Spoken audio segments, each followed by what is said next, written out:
हाँ जी, करो शुरू।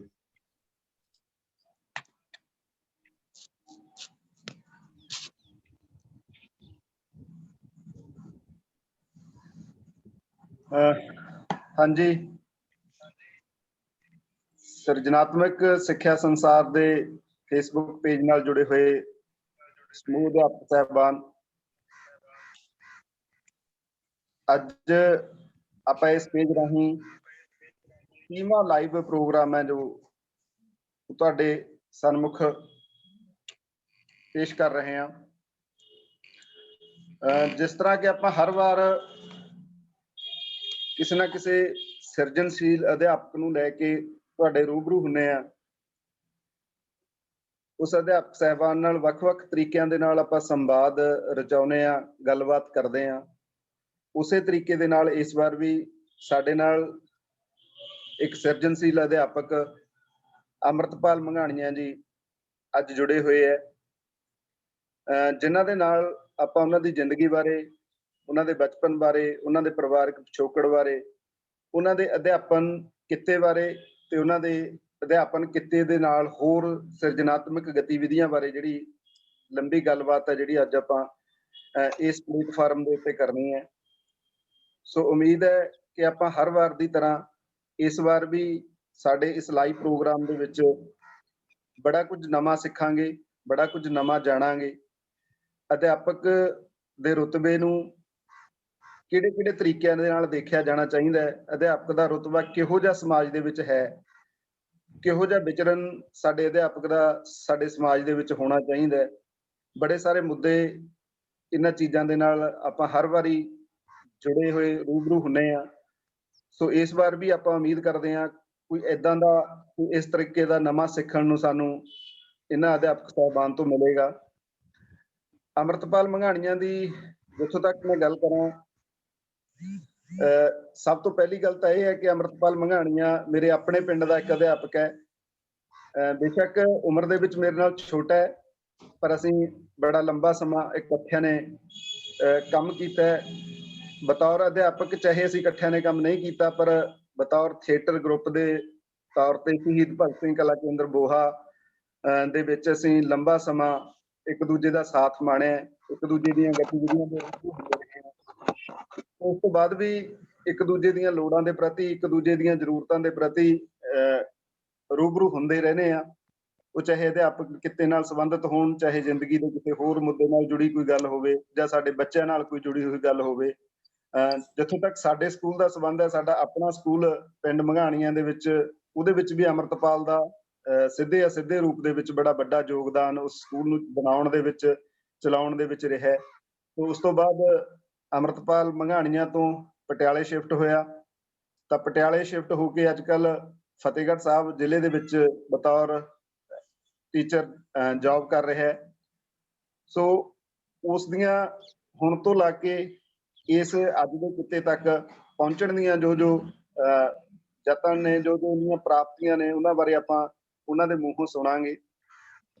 ਅੰਮ੍ਰਿਤਪਾਲ ਜਿੱਥੇ ਬਤੌਰ ਅਧਿਆਪਕ ਆਪਣੀ ਇੱਕ ਚੰਗੀ ਕਾਰਗੁਜ਼ਾਰੀ ਸਾਡੇ ਸਿੱਖਿਆ ਡਿਪਾਰਟਮੈਂਟ ਦੇ ਵਿੱਚ ਨਿਭਾ ਰਿਹਾ ਹੈ, ਉੱਥੇ ਨਾਲ ਹੀ ਲੰਬੇ ਸਮੇਂ ਤੋਂ ਥੀਏਟਰ ਦਾ ਵਿਦਿਆਰਥੀ ਹੈ, ਥੀਏਟਰ ਦਾ ਕਲਾਕਾਰ ਹੈ, ਜਿਸਨੇ ਬੜੀਆਂ ਕਮਾਲ ਦੀਆਂ ਭੂਮਿਕਾਵਾਂ ਸਾਡੇ ਨਾਟਕਾਂ ਦੇ ਵਿੱਚ ਨਿਭਾਈਆਂ। ਸ਼ਹੀਦ ਭਗਤ ਸਿੰਘ ਕਲਾ ਕੇਂਦਰ ਦੇ ਵਿੱਚ ਵੱਡੀਆਂ ਜ਼ਿੰਮੇਵਾਰੀਆਂ ਜਿਹੜੀਆਂ ਨਿਭਾਈਆਂ। ਉਸ ਤੋਂ ਬਾਅਦ ਉਸ ਦਾ ਅਧਿਆਪਕ ਅੰਮ੍ਰਿਤਪਾਲ ਦਾ ਜਿਹੜਾ ਸੰਘਰਸ਼ੀ ਦੌਰ ਹੈ, ਉਹ ਵੀ ਬੜਾ ਕਮਾਲ ਦਾ ਹੈ ਕਿ ਬੇਸ਼ੱਕ ਬਤੌਰ ਅਧਿਆਪਕ ਉਹ ਡਿਪਾਰਟਮੈਂਟ ਦੇ ਵਿੱਚ ਆ ਗਏ, ਪਰ ਉਸ ਤੋਂ ਬਾਅਦ ਵੀ ਉਹਨਾਂ ਨੂੰ ਲੰਬੀ ਘਾਲਣੀ ਇਸ ਡਿਪਾਰਟਮੈਂਟ ਦੇ ਵਿੱਚ ਪਈ, ਤੇ ਫਿਰ ਕਿਤੇ ਜਾ ਕੇ ਰੈਗੂਲਰ ਜੌਬ ਦੇ ਤੌਰ ਤੇ ਉਹ ਆਪਣੇ ਆਪ ਨੂੰ ਸੈੱਟ ਕਰ ਸਕੇ। ਸੋ ਉਸ ਤਰ੍ਹਾਂ ਦੇ ਸੰਕਟ ਵੀ ਉਹਨਾਂ ਨੇ ਆਪਣੇ ਪਿੰਡ ਦੇ ਉੱਤੇ ਹੰਢਾਏ, ਜੋ ਸਾਡੇ ਡਿਪਾਰਟਮੈਂਟ ਦੇ ਵਿੱਚ ਜਾਂ ਜਿਹੋ ਜਿਹੇ ਸਾਡੇ ਸਿਸਟਮ ਦੇ ਹਾਲਾਤਾਂ ਦੇ ਮੁਤਾਬਕ ਵਾਪਰਦਾ ਰਿਹਾ ਸਮੇਂ ਤੇ। ਸੋ ਅੱਜ ਕੱਲ੍ਹ ਬਤੌਰ ਅਧਿਆਪਕ ਉਹਨਾਂ ਨੇ ਬੜੀਆਂ ਉੱਚੀਆਂ ਪ੍ਰਾਪਤੀਆਂ ਪਿਛਲੇ ਦਿਨਾਂ ਦੇ ਵਿੱਚ ਉਹਨਾਂ ਦੇ ਬੱਚਿਆਂ ਦੀਆਂ ਪ੍ਰਾਪਤੀਆਂ ਸਾਨੂੰ ਦੇਖਣ ਸੁਣਨ ਨੂੰ ਮਿਲੀਆਂ, ਜਿਹੜੀਆਂ ਕਿ ਆਪਾਂ ਉਹਨਾਂ ਦੇ ਮੂੰਹੋਂ ਹੀ, ਉਹਨਾਂ ਰਾਹੀਂ ਗੱਲਬਾਤ ਕਰਕੇ ਸੁਣਾਂਗੇ। ਸੋ ਮੈਂ ਗੁਜ਼ਾਰਿਸ਼ ਕਰਦਾ ਅੰਮ੍ਰਿਤਪਾਲ ਮੰਘਾਣੀਆ ਨੂੰ ਕਿ ਅੱਜ ਬਤੌਰ ਅਧਿਆਪਕ ਦੇ ਤੌਰ ਤੇ, ਬਤੌਰ ਥੀਏਟਰ ਕਲਾਕਾਰ ਦੇ ਤੌਰ ਤੇ ਆਪਣੇ ਤਜਰਬੇ ਆ ਜਿਹੜੇ ਉਹ ਸਾਡੇ ਨਾਲ ਸਾਂਝੇ ਕਰਨਗੇ। ਤੇ ਉਸ ਤੋਂ ਬਾਅਦ ਜੋ ਵੀ ਸਾਡੇ ਸਵਾਲ ਜਵਾਬ ਹੋਣਗੇ ਅਸੀਂ ਅੰਮ੍ਰਿਤਪਾਲ ਨਾਲ ਉਹਨਾਂ ਸਵਾਲਾਂ ਦੇ ਜਵਾਬਾਂ ਦੇ ਰੂਪ ਦੇ ਵਿੱਚ ਵੀ ਗੱਲਬਾਤ ਹੈ ਜਿਹੜੀ ਉਸ ਨੂੰ ਅੱਗੇ ਤੋਰਾਂਗੇ। ਤੇ ਹੁਣ ਮੈਂ ਬੇਨਤੀ ਕਰੂੰਗਾ ਸਭ ਤੋਂ ਪਹਿਲਾਂ ਅੰਮ੍ਰਿਤਪਾਲ ਨੂੰ ਕਿ ਉਹ ਆਪਣੀ ਗੱਲਬਾਤ ਹੈ ਜਿਹੜੀ ਅੱਜ ਦੇ ਸਾਡੇ ਵਿਸ਼ੇ ਦੇ ਉੱਤੇ, ਅੱਜ ਦੇ ਸਾਡੇ ਲਾਈਵ ਪ੍ਰੋਗਰਾਮ ਦੇ ਵਿੱਚ ਸਿਰਜਣਾਤਮਕ ਸਿੱਖਿਆ ਸੰਸਾਰ ਦੇ ਸਾਰੇ ਅਧਿਆਪਕਾਂ ਨਾਲ ਜਾਂ ਫੇਸਬੁੱਕ ਦੇ ਪੇਜ ਦੇ ਉੱਤੇ ਜੁੜੇ ਹੋਏ ਸਾਰੇ ਦਰਸ਼ਕਾਂ ਨਾਲ, ਸਰੋਤਿਆਂ ਨਾਲ ਆਪਣੀ ਗੱਲਬਾਤ ਹੈ ਜਿਹੜੀ ਉਹ ਸਾਂਝੀ ਕਰਨਗੇ। ਅੰਮ੍ਰਿਤਪਾਲ ਮੰਘਾਣੀਆ ਜੀ। ਸਤਿ ਸ਼੍ਰੀ ਅਕਾਲ ਜੀ। ਪਹਿਲਾਂ ਤਾਂ ਸਾਰਿਆਂ ਨੂੰ ਸਮੂਹ ਸਿਰਜਣਾਤਮਕ ਸਿੱਖਿਆ ਸੰਸਾਰ ਦੀ ਸਮੂਹ ਟੀਮ ਜਿਨ੍ਹਾਂ ਨੇ ਮੈਨੂੰ ਇਸ ਨਿਮਾਣੇ ਨੂੰ ਮਾਣ ਬਖਸ਼ਿਆ ਕਿ ਮੈਂ ਕੁਝ ਕਹਿ ਸਕਾਂ। ਤੇ ਗੁਰਨੈਣ ਮੰਘਾਣੀਆ ਜੀ, ਧੰਨਵਾਦ। ਤੁਸੀਂ ਕੁਝ ਚੰਦ ਮਿੰਟਾਂ ਦੇ ਵਿੱਚ ਮੇਰੇ ਬਾਰੇ ਕੁਝ ਦੱਸਿਆ। ਤਾਂ ਸਭ ਤੋਂ ਪਹਿਲਾਂ ਮੈਂ ਆਪਣੇ ਪਰਿਵਾਰਕ ਪਿਛੋਕੜ ਬਾਰੇ ਤੁਹਾਡੇ ਨਾਲ ਗੱਲਬਾਤ ਕਰਨਾ ਚਾਹੁੰਦਾ ਕਿ ਮੈਂ, ਜਿਵੇਂ ਗੁਰਨੈਬ ਜੀ ਨੇ ਦੱਸਿਆ ਹੀ ਹੈ, ਕਿ ਮੇਰਾ ਪਿੰਡ ਪੰਜਾਬ ਦੇ ਮਾਨਸਾ ਜ਼ਿਲ੍ਹੇ ਦੇ ਟੇਲ ਤੇ ਬਿਲਕੁਲ ਹਰਿਆਣੇ ਤੋਂ 2 ਕਿਲੋਮੀਟਰ ਪਿੱਛੇ ਜਾਣੀ ਕਿ ਪਿੰਡ ਹੈਗਾ ਮੰਘਾਣੀਆਂ, ਜੋ ਬਿਲਕੁਲ ਮਾਨਸਾ ਤੇ ਪੰਜਾਬ ਦਾ ਸੈਕੰਡ ਲਾਸਟ ਪਿੰਡ ਹੈਗਾ। ਤੇ ਜਿਹੜੇ ਸਮਿਆਂ ਦੇ ਵਿੱਚ ਮੈਂ ਐਜੂਕੇਸ਼ਨ ਪ੍ਰਾਪਤ ਕੀਤੀ, ਮੇਰਾ ਪੂਰਾ ਪਰਿਵਾਰ ਕਿਸਾਨੀ ਪਰਿਵਾਰ ਹੈ ਤੇ ਬਿਲਕੁਲ ਵੀ ਕਿਸੇ ਪਰਿਵਾਰ ਦੇ ਕਿਸੇ ਫੈਮਿਲੀ ਮੈਂਬਰ ਦਾ ਜਾਂ ਈਵਨ ਕਿ ਇੱਥੋਂ ਤੱਕ ਕਿ ਸਾਡੇ ਰਿਸ਼ਤੇਦਾਰੀਆਂ ਦੇ ਵਿੱਚ ਵੀ ਐਜੂਕੇਸ਼ਨ ਨਾਲ ਵਾਹ ਵਾਸਤਾ ਹੈਗਾ ਸੀ, ਪਰ ਕੋਈ ਵੀ ਇਸ ਤਰ੍ਹਾਂ ਦਾ ਨਹੀਂ ਸੀਗਾ ਕਿ ਕੋਈ ਸਰਕਾਰੀ ਨੌਕਰੀ ਤੇ ਹੋਏ ਕਿ ਉਸ ਤਰ੍ਹਾਂ ਕੋਈ ਗਾਈਡ ਵੀ ਕਰ ਸਕੇ। ਤਾਂ ਮੈਨੂੰ ਲੱਗਦਾ ਕਿ ਸਾਡੀ ਫੈਮਿਲੀ ਦੇ ਵਿੱਚੋਂ ਮੈਂ ਪਹਿਲਾ ਸੀਗਾ ਕਿ ਜਿਸਨੇ ਗ੍ਰੈਜੂਏਟ ਹੋਇਆ ਤੇ ਉਸ ਤੋਂ ਬਾਅਦ ਪੋਸਟ ਗ੍ਰੈਜੂਏਟ ਹੋ ਕੇ ਇਸ ਜੌਬ ਪ੍ਰਾਪਤ ਕੀਤੀ। ਸਭ ਤੋਂ ਪਹਿਲਾਂ ਫਾਦਰ ਸਾਹਿਬ, ਮਤਲਬ ਕਿ ਇਹ ਸੀਗਾ ਕਿ ਸ਼ੁਰੂ ਤੋਂ ਲੈ ਕੇ ਹੁਣ ਤੱਕ ਸੰਘਰਸ਼ਾਂ ਦਾ ਦੌਰ ਚੱਲਦਾ ਰਿਹਾ। ਤੇ ਸ਼ੁਰੂ ਦੇ ਵਿੱਚ ਇਹ ਸੀ ਕਿ 6 ਸਾਲ ਦੀ ਉਮਰ ਦੇ ਵਿੱਚ ਫਾਦਰ ਸਾਹਿਬ ਐਕਸਪਾਇਰ ਹੋ ਗਏ ਸੀ। ਤਾਂ ਮੈਨੂੰ ਇਹ ਲੱਗਦਾ ਕਿ ਮੇਰਾ ਸੰਘਰਸ਼ ਉੱਥੋਂ ਸ਼ੁਰੂ ਹੋ ਗਿਆ ਸੀ। ਜਦੋਂ ਫਾਦਰ ਸਾਹਿਬ ਐਕਸਪਾਇਰ ਹੋਏ, ਮੈਨੂੰ ਪੂਰੀ ਸੁਰਤ ਹੈ ਤੇ ਉਹ ਜ਼ਿੰਮੇਵਾਰੀ ਮਾਦਰ ਸੀ ਪਿੱਛੇ, ਮਾਦਰ ਨੇ ਉਠਾਈ, ਉਸ ਤੋਂ ਬਾਅਦ ਮਾਮਾ ਜੀ ਨੇ ਉਠਾਈ ਤੇ ਸਭ ਤੋਂ ਵੱਡੀ ਜਿਹੜੀ ਮੈਂ ਆਹੂਤੀ ਮੰਨਦਾ ਹੈ ਕਿ ਮੇਰੇ ਬ੍ਰਦਰ ਨੇ ਦਿੱਤੀ, ਜਿਹੜਾ ਕਿ ਪੜ੍ਹਨ ਦੇ ਵਿੱਚ ਬਹੁਤ ਇੰਟੈਲੀਜੈਂਟ ਸੀ, ਪਰ ਸਮੇਂ ਦੇ ਹਾਲਾਤਾਂ ਕਰਕੇ, ਸਮੇਂ ਦੀਆਂ ਸਥਿਤੀਆਂ ਕਰਕੇ ਜਾਂ ਉਸ ਟਾਈਮ ਦੇ ਜੋ ਕਿਸਾਨੀ ਪਰਿਵਾਰ ਦੇ ਸੰਕਟ ਹੁੰਦੇ ਨੇ ਉਹਨਾਂ ਨੂੰ ਦੇਖਦੇ ਹੋਏ ਉਹਨਾਂ ਨੇ ਇਹ ਸਮਝਿਆ ਕਿ ਮੈਨੂੰ ਹੁਣ ਪੜ੍ਹਾਈ ਛੱਡ ਕੇ ਆਪਣੇ ਭਰਾਵਾਂ ਨੂੰ ਪੜ੍ਹਾਉਣਾ ਚਾਹੀਦਾ ਹੈ, ਆਪਣੇ ਪਰਿਵਾਰ ਨੂੰ ਪਾਲਣਾ ਚਾਹੀਦਾ, ਜਾਂ ਆਪਣੇ ਜਿਹੜੇ ਪਰਿਵਾਰ ਕਿਸਾਨੀ ਨਾਲ ਸੰਬੰਧਿਤ ਸੰਦ ਨੇ ਉਹਨਾਂ ਨੂੰ ਚਲਾਉਣਾ ਚਾਹੀਦਾ। ਤਾਂ ਉਹਨਾਂ ਨੇ ਆਪਣੀ ਪੜ੍ਹਾਈ ਨੂੰ ਵਿੱਚੇ ਛੱਡ ਕੇ ਸਾਨੂੰ ਪੜ੍ਹਾਇਆ ਲਿਖਾਇਆ ਤੇ ਇਸ ਮੁਕਾਮ ਤੱਕ ਪਹੁੰਚਾਉਣ ਦੇ ਵਿੱਚ ਮੇਰੀ ਮਦਰ ਤੇ ਮੇਰੇ ਬ੍ਰਦਰ ਦਾ ਵੱਡਾ ਯੋਗਦਾਨ ਹੈ। ਦੂਜਾ ਇਹ ਸੀਗਾ ਕਿ ਜਿਹੜੇ ਏਰੀਏ 'ਚ ਅਸੀਂ ਪੜ੍ਹ ਰਹੇ ਸੀ, ਮੈਂ ਕਈ ਵਾਰ ਸਾਡੇ ਬੱਚਿਆਂ ਨਾਲ ਵੀ ਹੱਸਦਾ ਹੁੰਦਾ, ਕਈ ਵਾਰ ਅਸੀਂ ਸੈਮੀਨਾਰ ਦੇ ਵਿੱਚ ਵੀ ਹੱਸਦੇ ਹੁੰਦੇ ਹਾਂ ਕਿ ਸਾਡੇ ਹੁਣ ਤਾਂ ਪਤਾ ਲੱਗ ਗਿਆ, ਸਾਡੇ ਇਹ ਹੁੰਦਾ ਸੀਗਾ ਕਿ ਇੰਨਾ ਪਛੜਿਆ ਹੋਇਆ ਇਲਾਕਾ ਮੰਨਿਆ ਜਾਂਦਾ ਸੀਗਾ ਤੇ ਬਾਕੀ ਕਾਫੀ ਚੀਜ਼ਾਂ ਦੇ ਵਿੱਚ ਅਸੀਂ ਉਸ ਮਸਲੇ ਦੇ ਉੱਪਰ, ਜਿਵੇਂ ਬਹੁਤ ਸਾਰੀਆਂ ਖਾਣ ਵਾਲੀਆਂ ਵਸਤੂਆਂ ਹੁੰਦੀਆਂ ਨੇ, ਸਾਨੂੰ ਉਦੋਂ ਤੱਕ ਦਾ ਵੀ ਨਾਂ ਨਹੀਂ ਸੀ ਪਤਾ ਹੁੰਦਾ ਕਿਉਂਕਿ ਸਾਡੇ ਏਰੀਏ 'ਚ ਮਿਲਦੀਆਂ ਹੀ ਹੈ ਨਹੀਂ ਸੀਗਾ। ਜਿਵੇਂ ਫੋਰ ਐਗਜ਼ਾਮਪਲ ਬੜੀ ਮਜ਼ਾਕੀਆ ਜੀ ਗੱਲ ਹੈ ਕਿ ਇਟਲੀ ਹੈ, ਡੋਸਾ ਹੈ। ਤੁਸੀਂ ਮਜ਼ਾਕ ਮੰਨੋਗੇ ਕਿ ਸਾਨੂੰ ਇਹ ਪੋਸਟ ਗ੍ਰੈਜੂਏਟ 'ਚ ਆ ਕੇ ਪਤਾ ਲੱਗਿਆ ਕਿ ਇਹਦਾ ਇਸ ਤੇ ਇਹ ਚੀਜ਼ ਹੁੰਦੀ ਹੈ ਤੇ ਇਹਦਾ ਟੇਸਟ ਇਹ ਹੁੰਦਾ ਹੈ। ਮਤਲਬ ਇਸ ਤਰ੍ਹਾਂ ਦੇ ਉਸ ਸਮੇਂ ਦੇ ਵਿੱਚ ਹਾਲਾਤ ਸੀਗੇ। ਸਾਰੀ ਮੇਰੀ ਐਜੂਕੇਸ਼ਨ ਹੈ ਜਿਹੜੀ ਉਹ ਸਰਕਾਰੀ ਸਕੂਲ ਦੀ ਹੈ। ਬਿਲਕੁਲ ਮੈਂ ਪਿੰਡ ਦੇ ਸਕੂਲ ਦੇ ਵਿੱਚੋਂ ਪ੍ਰਾਇਮਰੀ ਦੀ ਐਜੂਕੇਸ਼ਨ ਲਈ।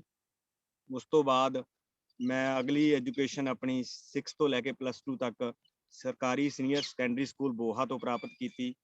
ਤੇ ਲੱਕ ਕਹਿ ਲਓ ਜਾਂ ਕੁਦਰਤ ਦਾ ਕ੍ਰਿਸ਼ਮਾ ਕਹਿ ਲਓ ਕਿ ਉੱਥੇ ਸਾਨੂੰ ਡਾਕਟਰ ਕੁਲਦੀਪ ਸਿੰਘ ਵਰਗੇ ਟੀਚਰ ਮਿਲੇ, ਜਿਨ੍ਹਾਂ ਦੀ ਬਦੌਲਤ ਅਸੀਂ ਇੱਥੇ ਤੱਕ ਪਹੁੰਚੇ ਹਾਂ। ਉਹਨਾਂ ਦੀ ਇੱਥੇ ਤੱਕ ਪਹੁੰਚਣ ਦੇ ਵਿੱਚ ਕਾਫੀ, ਇਸ ਸਫ਼ਰ ਦੇ ਵਿੱਚ ਬਹੁਤ ਸਾਰੇ ਪੜਾਅ ਨੇ ਜਿਨ੍ਹਾਂ ਦੇ ਵਿੱਚ ਉਹਨਾਂ ਨੇ ਸਹੀ ਸਾਨੂੰ ਦਿਸ਼ਾ ਨਿਰਦੇਸ਼ ਦਿੱਤੇ, ਸਹੀ ਦਿਸ਼ਾਵਾਂ ਦਿਖਾਈਆਂ, ਤਾਂ ਅਸੀਂ ਇਸ ਮੁਕਾਮ ਦੇ ਉੱਪਰ ਪਹੁੰਚੇ।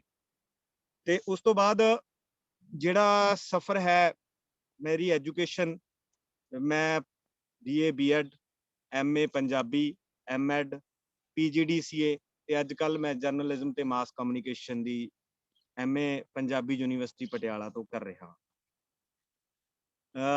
ਐਜੂਕੇਸ਼ਨ ਦੇ ਵਿੱਚ ਇਹ ਸੀਗਾ ਕਿ ਮੈਂ ਦਰਮਿਆਨਾ ਸਟੂਡੈਂਟ ਸੀਗਾ, ਬਹੁਤ ਸ਼ਾਈਨਿੰਗ ਸਟੂਡੈਂਟ ਨਹੀਂ ਸੀਗਾ, ਪਰ ਦਰਮਿਆਨੇ ਸਟੂਡੈਂਟ ਹੁੰਦੇ ਸੀ ਅਸੀਂ ਹਮੇਸ਼ਾ। ਮੈਨੂੰ ਇਹ ਗੱਲ ਦਾ ਮਾਣ ਰਿਹਾ ਕਿ ਮੈਂ ਹਮੇਸ਼ਾ ਆਪਣੇ ਟੀਚਰਾਂ ਦੇ ਟਿਪਸ ਤੇ ਰਿਹਾ। ਪਤਾ ਨਹੀਂ ਹੁਣ ਇਹ ਮੇਰੇ ਟੀਚਰ ਮੇਰੇ ਤੋਂ ਵੱਧ ਦੱਸ ਸਕਦੇ ਨੇ ਕਦੇ ਕਿ ਤੂੰ ਕਿਉਂ ਰਿਹਾ, ਪਰ ਉਹੀ ਹੀ ਮੈਂ ਕਈ ਵਾਰੀ ਹੁਣ ਜਦੋਂ ਮੈਂ ਅਧਿਆਪਨ ਦੇ ਕਿੱਤੇ 'ਚ ਤੁਹਾਡਾ ਮਾਈਕ ਬੰਦ। ਇਸ ਤਰ੍ਹਾਂ ਦੇ ਸਾਡੇ ਬੱਚਿਆਂ ਨਾਲ ਵੀ ਵਾਪਰਦਾ ਹੋਊਗਾ ਤੇ ਮੈਂ ਉਹਨਾਂ ਦੀ ਪਹਿਚਾਣ ਕਰ ਸਕਾਂ, ਇਹ ਮੇਰਾ ਮਤਲਬ ਉਦੇਸ਼ ਰਹਿੰਦਾ ਹੈ ਕਿ ਮੈਂ ਉਹਨਾਂ ਨੂੰ ਇਸ ਗੱਲ ਤੋਂ ਲੱਭ ਸਕਾਂ, ਉਹਨਾਂ ਨੂੰ ਜਿਵੇਂ ਸਾਨੂੰ ਸਾਡੇ ਟੀਚਰ ਟਰੀਟ ਕਰਦੇ ਸੀਗੇ ਤੇ ਅਸੀਂ ਉਦਾਂ ਹੀ ਕਰੀਏ, ਜਿਹੜੇ ਕੁਝ ਨਹੀਂ ਉਸ ਹਿਸਾਬ ਨਾਲ ਟਰੀਟ ਕਰਦੇ ਸੀ ਉਦਾਂ ਦਾ ਬਣਨ ਦੀ ਕੋਸ਼ਿਸ਼ ਨਾ ਕਰੀਏ। ਉਸ ਤੋਂ ਬਾਅਦ ਮੇਰਾ ਐਕਟਿੰਗ ਦਾ ਸਫ਼ਰ ਜਿਹੜਾ ਸ਼ੁਰੂ ਹੁੰਦਾ ਹੈ, ਐਕਟਿੰਗ ਦੇ ਸਫ਼ਰ ਦੇ ਵਿੱਚ ਮੈਂ ਤਕਰੀਬਨ 7ਵੀਂ ਕਲਾਸ ਦਾ ਇੱਕ ਛੋਟਾ ਜਿਹਾ ਤਜਰਬਾ ਮੈਂ ਤੁਹਾਡੇ ਨਾਲ ਸਾਂਝਾ ਕਰਦਾ। ਅਸੀਂ ਦੂਰੋਂ ਦੇਖਦੇ ਹੁੰਦੇ ਸੀਗੇ, ਜਦੋਂ ਗੁਰਨੈਬ ਜੀ ਤਾਂ ਸਾਡੇ ਤੋਂ ਕਾਫੀ ਸੀਨੀਅਰ ਨੇ ਤੇ ਸਰ ਕੁਲਦੀਪ ਜੀ ਸਾਨੂੰ ਥੀਏਟਰ ਦੀਆਂ ਵੱਖ-ਵੱਖ ਐਕਟੀਵਿਟੀਜ਼ ਕਰਾਉਂਦੇ ਸੀਗੇ, ਡਰਾਮਾ ਕਰਾਉਂਦੇ ਸੀ, ਕੋਰੀਓਗ੍ਰਾਫੀ, ਕਲਚਰਲ ਜਿੰਨੀਆਂ ਵੀ ਐਕਟੀਵਿਟੀਜ਼ ਹੁੰਦੀਆਂ ਨੇ, ਤਾਂ ਅਸੀਂ ਦੂਰੋਂ ਦੇਖਦੇ ਹੁੰਦੇ ਸੀ। ਸਾਨੂੰ ਚਾਅ ਚੜ੍ਹਦਾ ਹੁੰਦਾ ਸੀ ਦੂਰੋਂ ਦੇਖ ਕੇ ਕਿ ਕਿੰਨਾ ਵਧੀਆ ਯਾਰ, ਅਸੀਂ ਵੀ ਸਾਨੂੰ ਵੀ ਕੋਈ ਉਹਦੇ ਵਿੱਚ ਕੋਈ ਭਾਗ ਮਿਲੇ, ਕੋਈ ਛੋਟਾ ਜਿਹਾ ਪਾਰਟਿਸਿਪੇਟ ਕਰਨ ਨੂੰ ਮੌਕਾ ਮਿਲੇ। ਤਾਂ ਇੱਕ ਦਿਨ ਮੈਨੂੰ ਅਸੀਂ ਕੰਟੀਨ ਤੇ ਬੈਠੇ ਸੀਗੇ ਤੇ ਸਰ ਨੇ, ਸ਼ਾਇਦ ਸਰ ਨੂੰ ਯਾਦ ਵੀ ਹੋਵੇ, ਤੇ ਸਾਨੂੰ ਕਹਿੰਦੇ ਵੀ ਤੁਸੀਂ ਕਿਹੜੇ ਪਿੰਡ ਤੋਂ ਹੋ? ਅਸੀਂ ਆਖਿਆ ਸਰ ਮੰਘਾਣੀਆਂ ਤੋਂ ਆ। ਕਹਿੰਦੇ ਵੀ ਨਾਟਕ ਦੇ ਵਿੱਚ ਰੋਲ ਕਰਨਾ ਹੈ। ਮੈਨੂੰ ਇਹ ਲੱਗਦਾ ਹੈ ਕਿ ਇਸ ਤੋਂ ਵੱਧ ਚਾਅ ਨਾ ਚੱਕਣ ਵਾਲੀ ਹੋਰ ਕਿਹੜੀ ਗੱਲ ਸੀ, ਕਿ ਇੰਨਾ ਚਾਅ ਚੜਿਆ ਕਿ ਯਾਰ ਸਾਨੂੰ ਰੋਲ ਮਿਲੇਗਾ ਹੁਣ। ਫਿਰ ਅਸੀਂ ਸਰ ਨੇ ਮੈਨੂੰ ਛੋਟਾ ਰੋਲ ਬੜਾ ਇੰਟਰਸਟਿੰਗ ਹੈ ਕਿ ਅਸੀਂ ਨਾਟਕ ਕਰਦੇ ਸੀਗੇ ਭਗਤ ਸਿੰਘ ਅਜੇ ਜਿੰਦਾ ਹੈ। ਉਹਦੇ ਵਿੱਚ ਜਦੋਂ ਭਗਤ ਸਿੰਘ ਨੂੰ ਗ੍ਰਿਫਤਾਰ ਕਰਦੇ ਨੇ, ਉਹਦੇ ਹੱਥ ਕੜੀ ਲਾਉਣੀ ਤੇ ਹੱਥ ਕੜੀ ਦੇ ਨਾਲ ਇੱਕ ਬੰਦਾ ਜਾਂਦਾ ਹੁੰਦਾ ਹੈ, ਉਹਨੇ ਹੱਥ ਕੜੀ ਫੜਾਉਣੀ ਹੁੰਦੀ ਹੈ ਥਾਣੇਦਾਰ ਨੂੰ, ਉਹਨੇ ਹੱਥ ਕੜੀ ਲਾਉਣੀ ਹੁੰਦੀ ਹੈ ਤੇ ਮੇਰਾ ਰੋਲ ਸੀਗਾ ਕਿ ਹੱਥ ਕੜੀ ਫੜਾਉਣੀ ਸੀ ਮੈਂ। ਤੇ ਤੁਸੀਂ ਕਮਾਲ ਮੰਨੋਗੇ ਕਿ ਮੈਂ ਉਸ ਹੱਥ ਕੜੀ ਮੈਂ ਫੜਾਉਣੀ ਸੀ, ਮੈਂ ਰਿਹਰਸਲ ਤਾਂ ਕਰਕੇ ਚਲਾ ਗਿਆ, ਪਰ ਜਦੋਂ ਤੋਂ ਲੈ ਕੇ ਸਟੇਜ ਤੇ ਜਾਣਾ ਸੀਗਾ, ਮੇਰੀਆਂ ਲੱਤਾਂ ਇੱਕ ਰਾਤ ਪਹਿਲਾਂ ਤੋਂ ਕੰਬਣੀਆਂ ਸ਼ੁਰੂ ਹੋ ਗਈਆਂ ਕਿ ਮੈਂ ਸਟੇਜ ਤੇ ਐਕਟੀਵਿਟੀ ਕਰਾਂਗਾ। ਤੇ ਮੈਨੂੰ ਪਤਾ, ਜਦੋਂ ਮੈਨੂੰ ਉਹ ਸੀਨ ਅਜੇ ਵੀ ਨਹੀਂ ਭੁੱਲਦਾ ਹੈਗਾ, ਜਦੋਂ ਮੇਰੇ ਨਾਲ ਸ਼ਾਇਦ ਪਲਵਿੰਦਰ ਸੀਗਾ, ਸੰਤੋਖ ਸਾਗਰ ਸੀਗਾ, ਅਸੀਂ ਉਹਨੂੰ ਲੈ ਕੇ ਉਹ ਹੱਥਕੜੀ ਲਾਈ ਹੈ ਤੇ ਮੇਰੀਆਂ ਲੱਤਾਂ, ਮੈਨੂੰ ਐ ਲੱਗਦਾ ਸੀ ਵੀ 2 ਮਿੰਟ ਹੋਰ ਸਟੇਜ ਤੇ ਖੜਾਂਗੇ ਤਾਂ ਮੈਂ ਡਿੱਗ ਪਾਊਂਗਾ। ਤੇ ਇੱਥੋਂ ਮੇਰੀ ਐਕਟਿੰਗ ਦੀ ਜਿਹੜੀ ਹੈ ਜਾਂ ਮੇਰਾ ਥੀਏਟਰ ਦਾ ਜਿਹੜਾ ਵਰਕ ਹੈ ਉਹ ਸ਼ੁਰੂ ਹੁੰਦਾ ਹੈ। ਤੇ ਇਸ ਤੋਂ ਇਲਾਵਾ ਫਿਰ ਅਸੀਂ ਲਗਾਤਾਰ ਸਰ ਨਾਲ ਜੁੜ ਕੇ ਬਹੁਤ ਸਾਰੀਆਂ, ਮਾਲਵੇ ਦੇ ਵਿੱਚ ਤਾਂ ਬਹੁਤ ਸਾਰੀਆਂ ਸਟੇਜਾਂ ਕੀਤੀਆਂ। ਇਸ ਤੋਂ ਇਲਾਵਾ ਫਿਰ ਅਸੀਂ ਸਰ ਦੇ ਨਾਟਕਾਂ ਤੋਂ ਇਲਾਵਾ ਫਿਰ ਅਸੀਂ ਕਾਲਜ ਦੇ ਵਿੱਚ ਯੂਥ ਫੈਸਟੀਵਲ ਦੇ ਵਿੱਚ, ਡਰਾਮੇ ਦੇ ਵਿੱਚ, ਸਕਿੱਟ ਦੇ ਵਿੱਚ, ਕੋਰੀਓਗ੍ਰਾਫੀ ਦੇ ਵਿੱਚ ਵੱਖ-ਵੱਖ ਰੋਲ ਅਦਾ ਕੀਤੇ ਤੇ ਅਸੀਂ 3-4 ਵਾਰ ਯੂਨੀਵਰਸਿਟੀ ਜੁਆਇਨ ਕੀਤਾ ਫੈਸਟੀਵਲ, ਤੇ ਇੱਕ ਵਾਰੀ ਅਸੀਂ ਯੂਨੀਵਰਸਿਟੀ ਤੋਂ 골ਡ ਮੈਡਲ ਵੀ ਜਿੱਤਿਆ ਥੀਏਟਰ ਦੇ ਵਿੱਚ, ਨਾਟਕ ਦੇ ਵਿੱਚ, ਜਿਹੜਾ ਸਾਡਾ ਇੱਕ ਨਾਟਕ ਸੀਗੀ ਉਹਦੇ ਵਿੱਚ ਪ੍ਰਾਪਤ ਕੀਤਾ। ਇਸ ਤਰ੍ਹਾਂ ਜਿਹੜਾ ਹੈ ਕਿ ਥੀਏਟਰ ਦਾ ਜਿਹੜਾ ਮੈਂ ਸਮਝਦਾ ਮੇਰੇ ਜੀਵਨ ਦੇ ਵਿੱਚ ਕੀ ਇਹਦਾ ਇਫੈਕਟ ਪਿਆ, ਕਿਵੇਂ ਇਹਨੇ ਮੈਨੂੰ ਪ੍ਰਭਾਵਿਤ ਕੀਤਾ। ਜਿਸ ਟਾਈਮ ਅਸੀਂ ਪੜ੍ਹ ਰਹੇ ਸੀਗੇ ਜਾਂ ਗ੍ਰੈਜੂਏਟ ਕਰ ਰਹੇ ਸੀ ਜਾਂ ਗ੍ਰੈਜੂਏਟ ਤੋਂ ਬਾਅਦ ਮਾਸਟਰ ਕਰ ਰਹੇ ਸੀਗੇ, ਤਾਂ ਇਹ ਲੱਗਦਾ ਹੁੰਦਾ ਸੀਗਾ ਕਿ ਉਸ ਟਾਈਮ ਵੀ ਜਿਵੇਂ ਅੱਜ ਕੱਲ੍ਹ ਦੇ ਬੱਚੇ ਲੱਗਦੇ ਨੇ, ਮੈਂ ਕਈ ਵਾਰ ਸੋਚਦਾ ਹੁੰਦਾ ਆਪਣੇ ਆਪ ਨੂੰ ਉਹਨਾਂ ਨਾਲ ਕੰਪੇਅਰ ਕਰਦਾ ਹੁੰਦਾ ਕਿ ਨਿਰਾਸ਼ਾ ਕਿਵੇਂ ਫੈਲਦੀ ਹੋਊਗੀ। ਸ਼ਾਇਦ ਅਸੀਂ ਹੁਣ ਬਾਰੁਜ਼ਗਾਰ ਆ, ਉਹ ਸਾਡੀ ਮਾਨਸਿਕ ਸਥਿਤੀ ਨਹੀਂ ਹੈਗੀ ਜਿਹੜੀ ਇੱਕ ਬੇਰੁਜ਼ਗਾਰ ਪੜ੍ਹੇ ਲਿਖੇ ਇਨਸਾਨ ਦੀ ਹੋਏਗੀ। ਤਾਂ ਮੈਨੂੰ ਵੀ ਉਹ ਸਥਿਤੀ ਉਦੋਂ ਇਹ ਲੱਗਣ ਲੱਗ ਗਿਆ ਸੀਗਾ ਕਿ ਕੀ ਯਾਰ ਵੀ ਸਾਨੂੰ ਵੀ ਪੜ੍ਹ ਕੇ ਜਾਂ ਕੋਈ ਨੌਕਰੀ ਮਿਲੇਗੀ। ਤਾਂ ਇੱਕ ਮੇਰੀ ਧਾਰਨਾ ਸੀਗੀ ਜਿਹੜੀ ਬਾਅਦ ਚ ਟੁੱਟੀ, ਤੇ ਮੈਂ ਬਾਕੀ ਵੀ ਸਾਰੇ ਜਿਹੜੇ ਵੀ ਹੈਗੇ ਨੇ ਲੋਕ ਮੇਰੇ ਬੇਰੁਜ਼ਗਾਰ ਦੋਸਤ ਨੇ ਜਾਂ ਜਿਹੜੇ ਅਜੇ ਪੜ੍ਹ ਰਹੇ ਨੇ, ਉਹਨਾਂ ਲਈ ਵੀ ਹੈ ਕਿ ਮੈਨੂੰ ਲੱਗਦਾ ਸੀ ਕਿ ਯਾਰ ਇੱਕ ਧਾਰਨਾ ਬਣੀ ਹੋਈ ਸੀ ਸਾਡੇ ਕਿਸਾਨੀ ਪਰਿਵਾਰਾਂ ਦੇ ਵਿੱਚ ਕਿ ਇੱਕ ਜੱਟਾਂ ਦੇ ਮੁੰਡੇ ਨੂੰ ਕਿਹੜੀ ਨੌਕਰੀ ਮਿਲਣੀ ਹੈ, ਨਹੀਂ ਮਿਲਣੀ ਹੈ ਕਿਸੇ ਵੀ ਹਾਲਤ ਦੇ ਵਿੱਚ। ਇੱਕ ਧਾਰਨਾ ਬਣੀ ਸੀ ਮੇਰੀ ਜਿਹੜੀ ਬਾਅਦ ਚ ਟੁੱਟੀ, ਪਰ ਬਾਅਦ ਦੇ ਵਿੱਚ ਜਦੋਂ ਅਸੀਂ ਆਏ ਤੇ ਹੁਣ ਮੈਂ ਹਮੇਸ਼ਾ ਆਪਣੇ ਜਿਹੜੇ ਮੇਰੇ ਨਾਲ ਜੁੜੇ ਹੋਏ ਲੋਕ ਨੇ, ਮੈਂ ਉਹਨਾਂ ਨੂੰ ਕਹਿਣਾ ਕਿ ਨਹੀਂ, ਤੁਸੀਂ ਯੂ ਕੈਨ ਡੂ ਐਵਰੀਥਿੰਗ, ਤੁਸੀਂ ਕੁਝ ਵੀ ਕਰ ਸਕਦੇ ਹੋ। ਤਾਂ ਤੁਹਾਨੂੰ ਕੁਝ ਵੀ ਕੋਈ ਐਡੀ ਵੱਡੀ ਗੱਲ ਨਹੀਂ ਹੈ ਕਿ ਨੌਕਰੀਆਂ ਜਾਂ ਪੈਸੇ ਨਾਲ ਹੀ ਮਿਲਦੀਆਂ ਨੇ ਜਾਂ ਰਿਸ਼ਵਤ ਨਾਲ ਹੀ ਮਿਲਦੀਆਂ ਨੇ, ਏਦਾਂ ਦਾ ਕੋਈ ਹੈ ਨਹੀਂਗਾ, ਤੁਸੀਂ ਪ੍ਰਾਪਤ ਕਰ ਸਕਦੇ ਹੋ। ਤਾਂ ਜਿਹੜੀ ਮੈਂ ਮੇਨ ਗੱਲ ਕਰ ਰਿਹਾ ਸੀਗਾ ਕਿ ਤੁਹਾਡੀ ਥੀਏਟਰ ਨਾਲ ਜਾਂ ਨਾਟਕ ਕਰਨ ਦੇ ਨਾਲ ਜਾਂ ਇਹਨਾਂ ਐਕਟੀਵਿਟੀਜ਼ ਜੁੜਨ ਦੇ ਨਾਲ ਤੁਹਾਨੂੰ ਤੁਹਾਡੀ ਜ਼ਿੰਦਗੀ ਦੀ ਵਿਚਾਰਧਾਰਾ ਕਿਵੇਂ ਬਦਲਦੀ ਹੈ, ਤੁਹਾਡੀ ਜੀਵਨ ਜਾਂਚ ਕਿਵੇਂ ਬਦਲਦੀ ਹੈ। ਜਦੋਂ ਅਸੀਂ ਨਾਟਕ ਖੇਡਦੇ ਸੀ ਤੇ ਨਾਟਕ ਦਾ ਕੰਟੈਂਟ ਹੁੰਦਾ ਸੀ, ਕੰਟੈਂਟ ਨੂੰ ਅਸੀਂ ਪਲੇ ਕਰਦੇ ਸੀਗੇ, ਤਾਂ ਉਹ ਸਾਡੇ ਨਾਲ ਜੁੜਿਆ ਹੋਇਆ ਨਾਟਕ ਹੁੰਦਾ ਸੀਗਾ। ਅਸੀਂ ਬਹੁਤ ਸਾਰੇ ਨਾਟਕ ਕੀਤੇ ਜਿਹੜੇ ਸਾਡੇ ਕਿਸਾਨੀ ਕਿੱਤੇ ਨਾਲ ਜੁੜੇ ਹੋਏ ਸੀ, ਸਾਡੇ ਸਮਾਜ ਨਾਲ ਜੁੜੇ ਹੋਏ ਸੀ, ਸਾਡੇ ਧਰਮ ਨਾਲ ਜੁੜੇ ਹੋਏ ਸੀਗੇ, ਸਾਡੇ ਆਲੇ ਦੁਆਲੇ ਜਿਹੜੀਆਂ ਰੀਤਾਂ ਰਿਵਾਜਾਂ ਸੀ ਉਹਨਾਂ ਨਾਲ ਜੁੜੇ ਹੋਏ ਸੀਗੇ। ਤਾਂ ਸਾਨੂੰ ਜਦੋਂ ਪਲੇ ਕਰਦੇ ਸੀ ਤਾਂ ਬਹੁਤ ਕੁਝ ਨਾਟਕ ਚੋਂ ਮਿਲਦਾ ਸੀ। ਤਾਂ ਨਾਟਕ ਚੋਂ ਮਿਲਦਾ ਸੀ, ਫਿਰ ਅਸੀਂ ਜਿਹੜੀਆਂ ਜਿਹੜੀਆਂ ਚੀਜ਼ਾਂ ਵੱਲ ਨਹੀਂ ਜਾਣਾ ਹੁੰਦਾ ਸੀਗਾ, ਅਸੀਂ ਉੱਥੋਂ ਰੋਕਦਾ ਸੀ ਨਾਟਕ ਸਾਨੂੰ, ਕਿ ਨਹੀਂ ਤੁਸੀਂ ਇਹ ਪਲੇ ਕਰਦੇ ਹੋ ਤਾਂ ਤੁਸੀਂ ਉਸ ਪਾਸੇ ਨਹੀਂ ਜਾ ਸਕਦੇ। ਤੁਸੀਂ ਇਹ ਪਲੇ ਕਰਦੇ ਹੋ, ਤੁਸੀਂ ਇਹ ਖੁਦ ਆਪਣੇ ਪਿੰਡੇ ਤੇ ਹੰਢਾ ਰਹੇ ਹੋ, ਤਾਂ ਤੁਸੀਂ ਇਹਦਾ ਮਤਲਬ ਆਪਣਾ ਇੱਕ ਡੰਮੀ ਫੇਸ ਕਰ ਰਹੇ ਹੋ, ਦਿਖਾ ਰਹੇ ਹੋ ਲੋਕਾਂ ਨੂੰ, ਤੇ ਐਕਚੁਅਲ 'ਚ ਤੁਸੀਂ ਨਹੀਂ ਹੋ ਉਦਾਂ ਦੇ।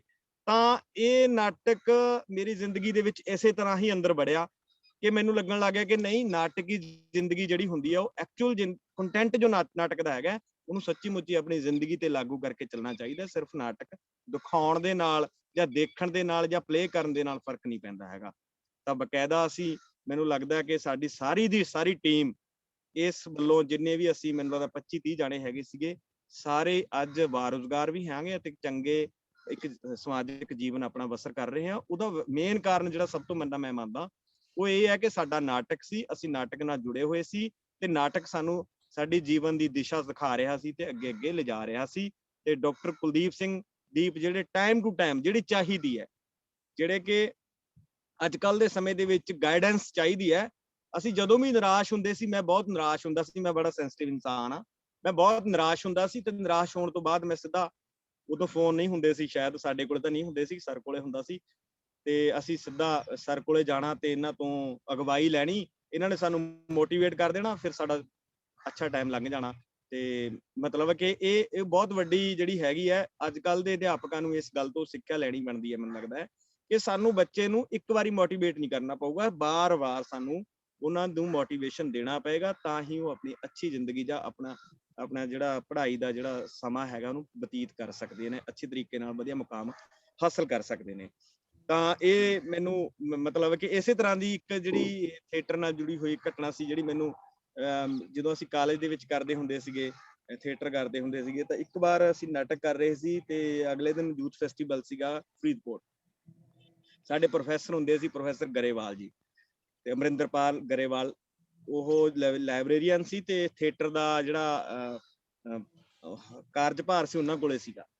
ਤੇ ਉਹ ਜਦੋਂ ਅਗਲੇ ਦਿਨ ਨਾਟਕ ਸੀ, ਉਹ ਚਲੇ ਗਏ ਤੇ ਉਸ ਦਿਨ ਬਹੁਤ ਸਾਰਾ ਮੀਂਹ ਪਿਆ।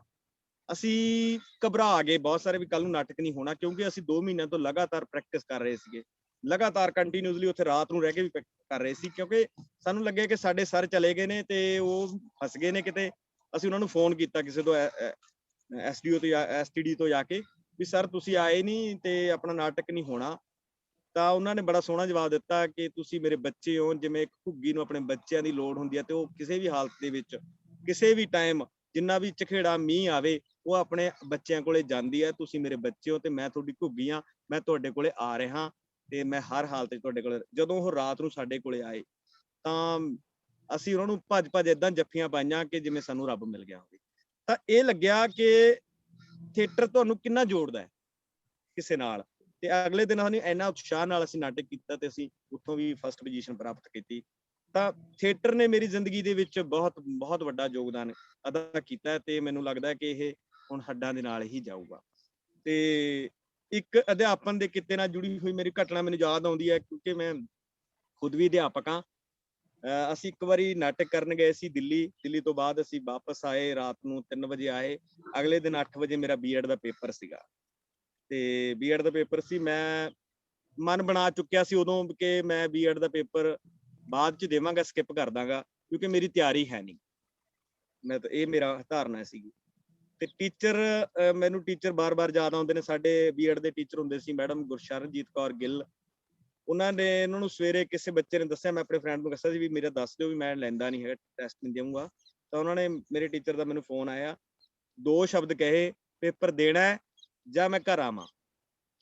ਮੈਂ ਕਿਹਾ ਮੈਡਮ ਤੁਸੀਂ ਘਰ ਨਾ ਆਓ, ਤੁਸੀਂ ਸੁਣਾਓ ਤਾਂ ਘਰ ਕਿੱਥੇ ਆਊਗਾ, ਮੈਂ ਪੇਪਰ ਦੇਣ ਆਉਣਾ, ਮੈਂ ਤੁਹਾਨੂੰ ਉੱਥੇ ਆ ਕੇ ਦੱਸਦਾ ਗੱਲ। ਤੇ ਉਹਨਾਂ ਨੇ ਮੇਰਾ ਕੰਨ ਫੜਿਆ ਤੇ ਮੈਨੂੰ ਸੀਟ ਤੇ ਬਿਠਾਇਆ। ਕਹਿੰਦੇ ਵੀ ਜਿੰਨਾ ਤੈਨੂੰ ਆਉਂਦਾ ਉਹਨੇ ਨਾਲ ਹੀ ਤੇਰਾ ਕੰਮ ਸਰ ਜੂਗਾ। ਤੇ ਤੁਸੀਂ ਕਮਾਲ ਮੰਨੋਗੇ, ਮੇਰੇ ਬੀਐਡ ਦੇ ਵਿੱਚੋਂ, ਮੇਰੀ ਸਾਈਕੋਲੋਜੀ ਤੋਂ ਵਿੱਚੋਂ ਹੀ ਸਭ ਤੋਂ ਵੱਧ ਨੰਬਰ। ਤੇ ਇਹ ਮਤਲਬ ਮੇਰੀ ਜ਼ਿੰਦਗੀ ਦੇ ਵਿੱਚ ਟੀਚਰਾਂ ਦਾ ਬੜਾ ਵੱਡਾ ਯੋਗਦਾਨ ਰਿਹਾ। ਤੇ ਇਸ ਤੋਂ ਇਲਾਵਾ ਉਸ ਤੋਂ ਬਾਅਦ ਬੀਐਡ ਕੀਤੀ। ਬੀਐਡ ਕਰਨ ਤੋਂ ਬਾਅਦ ਐਜੂਕੇਸ਼ਨ ਕੀਤੇ ਬਹੁਤ ਸਾਰੇ, ਜਿਹੜੇ ਸਾਡੇ ਬੇਰੁਜ਼ਗਾਰ ਅਧਿਆਪਕ ਯੂਨੀਅਨ ਦੇ ਸੀ, ਉਹਦੇ ਵਿੱਚ ਅਸੀਂ ਜਾਂਦੇ ਸੀਗੇ ਤੇ ਲਾਠੀਆਂ ਵੀ ਖਾਧੀਆਂ ਤੇ ਬਹੁਤ ਸਾਰਾ ਸੰਘਰਸ਼ ਕਰਨ ਤੋਂ ਬਾਅਦ ਐਕਚੁਅਲ ਇਹ ਸੀਗਾ ਕਿ ਇੱਕ ਐਮਏ ਹੋਰ ਕਰ ਲਈ ਜਾਏ। ਹੁਣ ਉਦੋਂ ਮਨ ਦੇ ਵਿੱਚ ਸੀਗੀ ਜਦੋਂ ਮੈਂ ਬੀਐਡ ਕਰਨ ਤੋਂ ਬਾਅਦ, ਇਹ ਸੀਗਾ ਘਰਦਿਆਂ ਨੇ ਮੈਨੂੰ ਬਿਲਕੁਲ ਕਦੇ ਨਹੀਂ ਕਿਹਾ ਸੀ ਇਸ ਗੱਲੋਂ ਕਿ ਤੂੰ ਭਾਈ ਹੁਣ ਹਟ ਜਾ ਪੜ੍ਹਨੋਂ, ਤੂੰ ਸਾਡੇ ਨਾਲ ਆ ਜਾ ਤੇ ਆਪਾਂ ਖੇਤੀ ਦਾ ਕੰਮ ਕਰਦੇ ਆ। ਉਹਨਾਂ ਨੇ ਮੈਨੂੰ ਕਿਹਾ ਵੀ ਜਿੰਨਾ ਤੇਰਾ ਦਿਲ ਕਰਦਾ ਉਹਨਾਂ ਪੜ੍ਹ ਲੈ, ਜਿੱਦਾਂ ਤੇਰਾ ਦਿਲ ਕਰਨੋਂ ਹਟ ਗਿਆ ਪੜ੍ਹਨ ਤੋਂ ਉਸ ਦਿਨ ਦੱਸ ਨਹੀਂ, ਕੋਈ ਪ੍ਰੋਬਲਮ ਨਹੀਂ ਹੈਗੀ। ਤਾਂ ਮੈਂ ਉਹਨਾਂ ਨੂੰ ਕਿਹਾ ਇੱਕ ਦਿਨ ਵੀ ਮੈਂ ਨਾ ਇੱਕ ਐਮਏ ਕਰਨੀ ਹੈ ਤੇ ਐਮਏ ਪੰਜਾਬੀ ਯੂਨੀਵਰਸਿਟੀ ਪਟਿਆਲਾ ਤੋਂ ਕਰਨੀ ਹੈ। ਤੇ ਉਹ ਕਹਿੰਦੇ ਠੀਕ ਹੈ ਤੂੰ ਐਮਏ ਕਰ ਲੈ, ਜੇ ਤੇਰਾ ਕੁਝ ਬਣਦਾ ਹੈਗਾ ਤਾਂ ਠੀਕ ਹੈ, ਨਹੀਂ ਫਿਰ ਤੁਸੀਂ ਆਪਾਂ ਆਪਣਾ ਕਹੀ ਕਹਾੜਾ ਹੈਗਾ ਘਰੇ। ਤੇ ਉਸ ਤੋਂ ਬਾਅਦ ਮੈਂ ਐਮਏ ਹਜੇ ਆਇਆ ਹੀ ਸੀਗਾ, ਐਡਮਿਸ਼ਨ ਲੈਣ ਲਈ ਲਾਈਨ 'ਚ ਹੀ ਲੱਗਿਆ ਸੀ ਤੇ ਮੇਰੇ ਇੱਕ ਫਰੈਂਡ ਨੇ ਮੈਨੂੰ ਦੱਸਿਆ ਕਿ ਤੁਹਾਡੀ ਨੌਕਰੀ ਦੇ ਤੁਹਾਡੀ ਕਾਉਂਸਲਿੰਗ ਲਿਸਟ ਆ ਗਈ ਹੈ ਤੇ ਤੁਹਾਨੂੰ ਜੌਬ ਮਿਲ ਜਾ। ਤਾਂ ਜੌਬ ਮਿਲੀ। ਜੌਬ ਮਿਲਣ ਦੇ ਵਿੱਚ ਜਿਹੜਾ ਮੇਨ ਇਹ ਸੀਗਾ ਕਿ ਜਦੋਂ ਜੌਬ ਮਿਲਦੀ ਹੈ ਤਾਂ ਮੈਨੂੰ ਜੁਆਇਨਿੰਗ ਲੈਟਰ ਮਿਲਦਾ ਹੈ ਤਾਂ ਬਹੁਤ ਖੁਸ਼ੀ ਦੀ ਗੱਲ ਹੈ। ਪਰ ਜੁਆਇਨਿੰਗ ਲੈਟਰ ਦੇ ਵਿੱਚ ਜੋ ਤਰਨ ਦਾ ਪਿੰਡ ਖੇਮਕਰਨ ਬਲਾਕ ਦਾ ਪਿੰਡ ਜੋਤ ਸਿੰਘ ਵਾਲਾ ਲਿਖਿਆ ਸੀ, ਤਾਂ ਮੈਂ 3 ਦਿਨ ਘਰ ਨਹੀਂ ਦੱਸਿਆ। ਮੈਨੂੰ ਲੱਗਿਆ ਕਿ ਐਡੀ ਦੂਰ ਜੌਬ, ਕਿਉਂਕਿ ਇਸੀ ਕਰਕੇ ਘਰ ਨੇੜੇ ਤੇੜੇ ਰਹਿ ਕੇ ਹੀ ਅਸੀਂ ਪੜ੍ਹੇ, ਕਦੇ ਨਹਿਰੂ ਕਾਲਜ ਮਾਨਸਾ ਪੜ੍ਹੇ, ਕਦੇ ਬੁਢਲਾਡੇ ਪੜ੍ਹੇ, ਨੇੜੇ ਤੇੜੇ ਅਸੀਂ ਪੜ੍ਹੇ ਤੇ ਬਹੁਤ ਦੂਰ ਲੱਗਿਆ, ਬਹੁਤ ਦੁੱਖ ਵੀ ਲੱਗਿਆ, ਤਾਂ ਕੋਈ ਹੀਲਾ ਵਸੀਲਾ ਨਾ ਲੱਭਿਆ। ਫਿਰ ਕੁਦਰਤੀ ਇੱਕ ਦਿਨ ਕੀ ਹੋਇਆ ਕਿ ਜਿਹੜਾ ਸਾਡੇ ਪੋਸਟਮੈਨ ਸੀਗੇ ਉਹ ਮੇਰੀ ਮਦਰ ਨੂੰ ਮਿਲੇ, ਉਹਨਾਂ ਨੇ ਉਹਨੂੰ ਵਧਾਈਆਂ ਦਿੱਤੀਆਂ ਕਿ ਤੁਹਾਨੂੰ ਵਧਾਈਆਂ ਕਿ ਤੁਹਾਡੇ ਮੁੰਡੇ ਨੂੰ ਨੌਕਰੀ ਮਿਲ ਗਈ, ਜੁਆਇਨਿੰਗ ਲੈਟਰ ਆਇਆ। ਤਾਂ ਉਹ ਮਾਤਾ ਨੇ ਘਰੇ ਆ ਕੇ ਦੱਸਿਆ ਭਾਈ ਤੈਨੂੰ ਤਾਂ ਨੌਕਰੀ ਮਿਲੀ ਹੋਈ, ਤੂੰ ਸਾਨੂੰ ਦੱਸ ਕਿਉਂ ਨਹੀਂ ਰਿਹਾ। ਮੈਂ ਕਿਹਾ ਵੀ ਮੈਂ ਦੱਸਣਾ ਹੀ ਸੀਗਾ ਤੁਹਾਨੂੰ, ਕਿਉਂਕਿ ਨੌਕਰੀ ਬਹੁਤ ਜ਼ਿਆਦਾ ਦੂਰ ਕਰਨੀ ਪੈਣੀ ਸੀਗੀ, ਇਸ ਕਰਕੇ ਮੈਂ ਦੱਸ ਨਹੀਂ ਰਿਹਾ ਸੀਗਾ।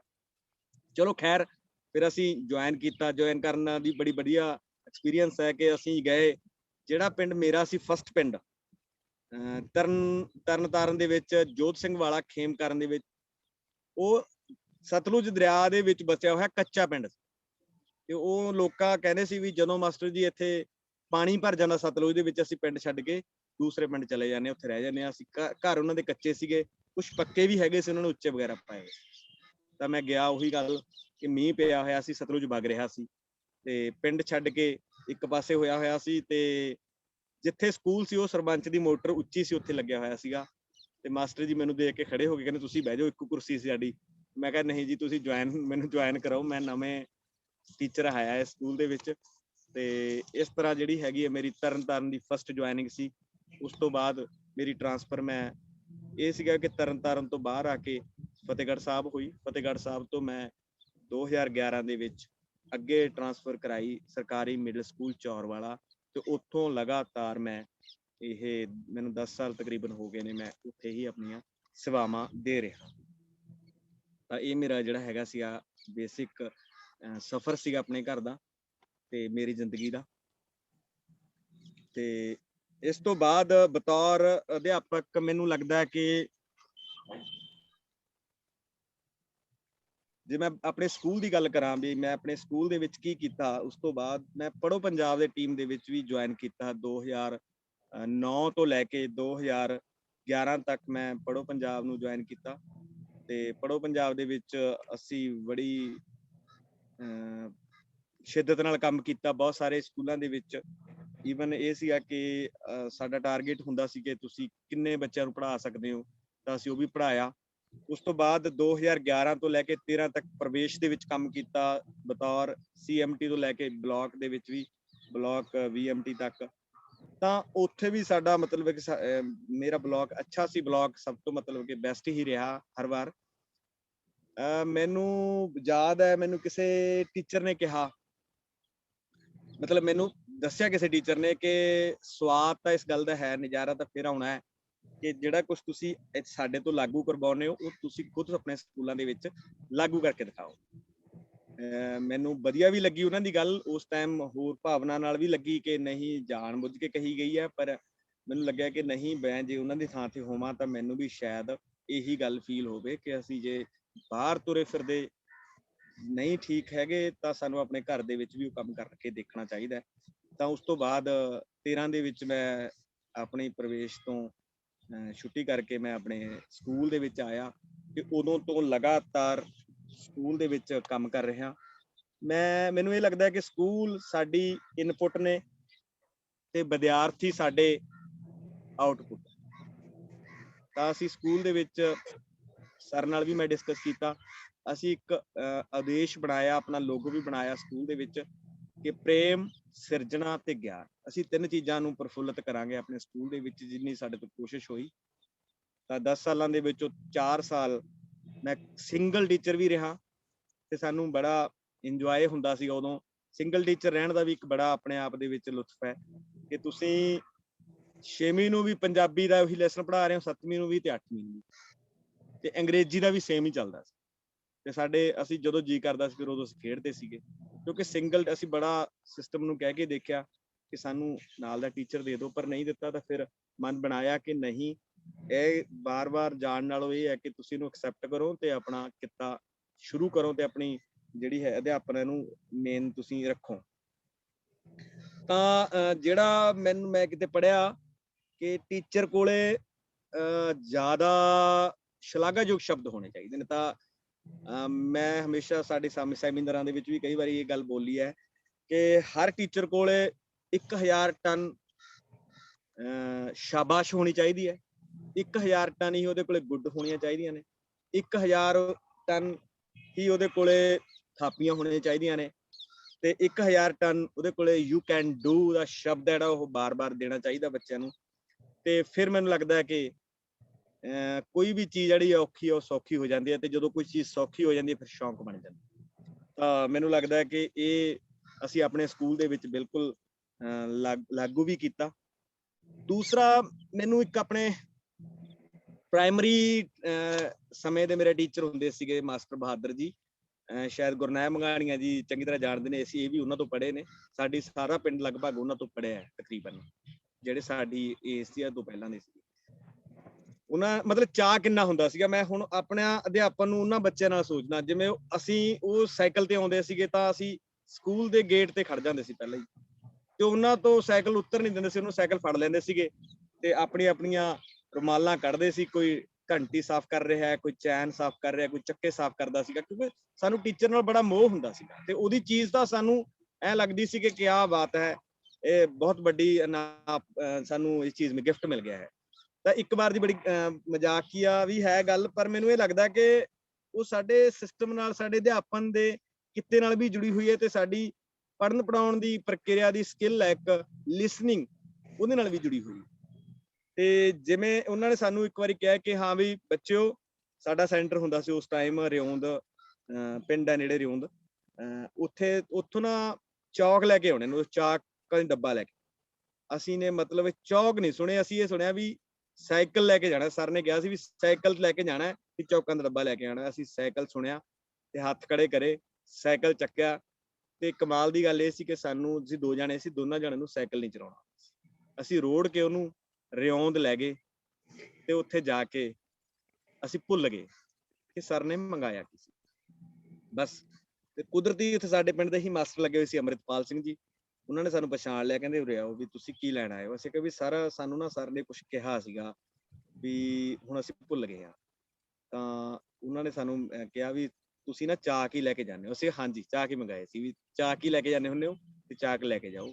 ਤਾਂ ਹੁਣ ਮੈਨੂੰ ਇਹ ਲੱਗਦਾ ਹੈ ਕਿ ਬੱਚੇ ਸਾਡੇ ਤੋਂ ਵੀ ਕਈ ਵਾਰੀ ਅਸੀਂ ਕਹਿੰਦੇ ਨੇ ਵੀ ਫਲਾਣੀ ਚੀਜ਼ ਦੂਸਰੇ ਕਮਰੇ ਚੋਂ ਲੈ ਕੇ ਆਓ, ਤਾਂ ਉਹ ਭੱਜ ਜਾਂਦੇ ਨੇ, ਬਾਅਦ ਚੋਂ ਮੁੜ ਆਉਂਦੇ ਨੇ, ਭੁੱਲ ਜਾਂਦੇ ਨੇ।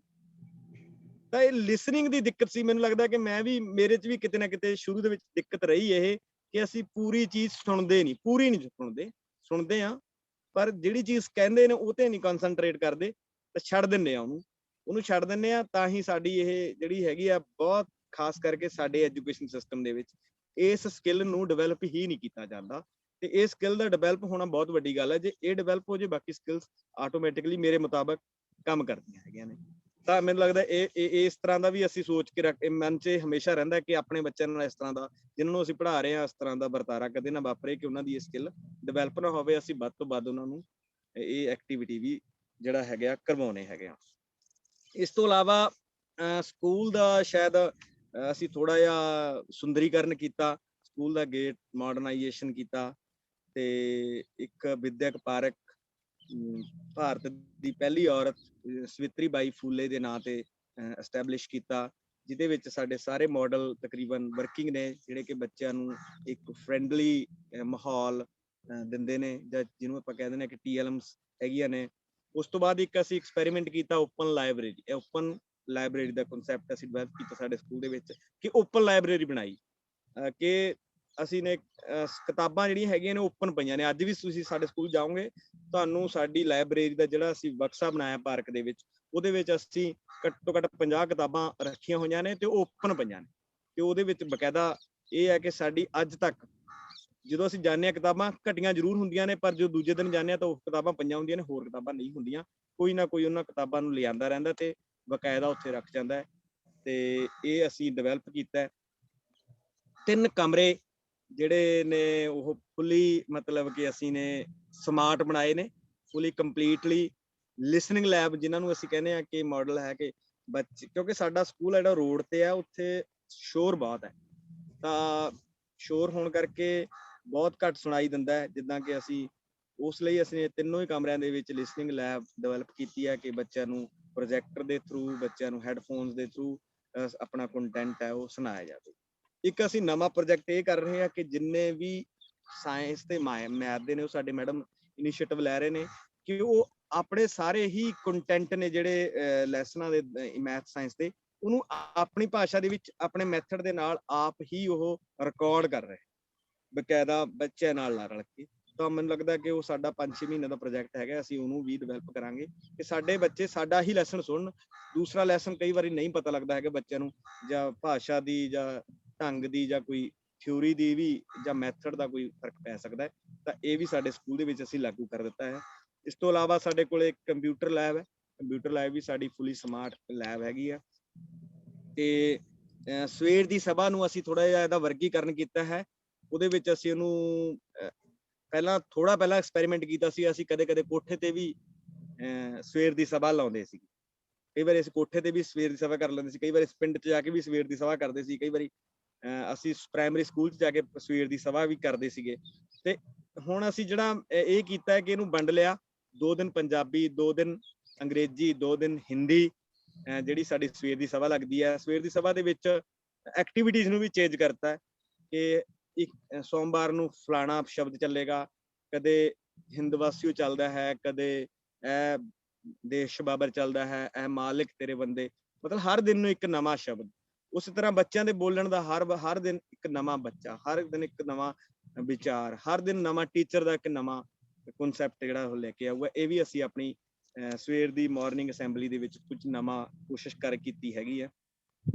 ਤਾਂ ਇਸ ਤਰ੍ਹਾਂ ਇੱਕ ਜਿਹੜਾ ਹੈਗਾ, ਇੱਕ ਨਵੀਂ ਹੋਰ ਅਸੀਂ ਆਪਣੀ, ਸ਼ਾਇਦ ਬਹੁਤ ਸਾਰੇ ਸਕੂਲਾਂ 'ਚ ਪਹਿਲਾਂ ਵੀ ਚੱਲਦੀ ਹੋਈ, ਅਸੀਂ ਕਾਪੀ ਕੀਤੀ ਹੈ ਕਿ ਜਿਹੜਾ ਸਾਂਝਾ ਜਨਮ ਦਿਨ ਪ੍ਰੋਗਰਾਮ ਹੈਗਾ, ਅਸੀਂ ਉਹ ਬਣਾਇਆ ਕਿ 1 ਮਹੀਨੇ ਦੇ ਵਿੱਚ ਜਿੰਨੇ ਵੀ ਬੱਚਿਆਂ ਦਾ ਜਨਮ ਦਿਨ ਹੁੰਦਾ ਹੈ, ਅਸੀਂ ਉਹਨੂੰ ਮਹੀਨੇ ਦੇ ਆਖਰੀ ਦਿਨ ਜਿਹੜਾ ਹੈਗਾ ਉਹਨੂੰ ਸੈਲੀਬ੍ਰੇਟ ਕਰਨ ਦਾ ਹੈਗਾ।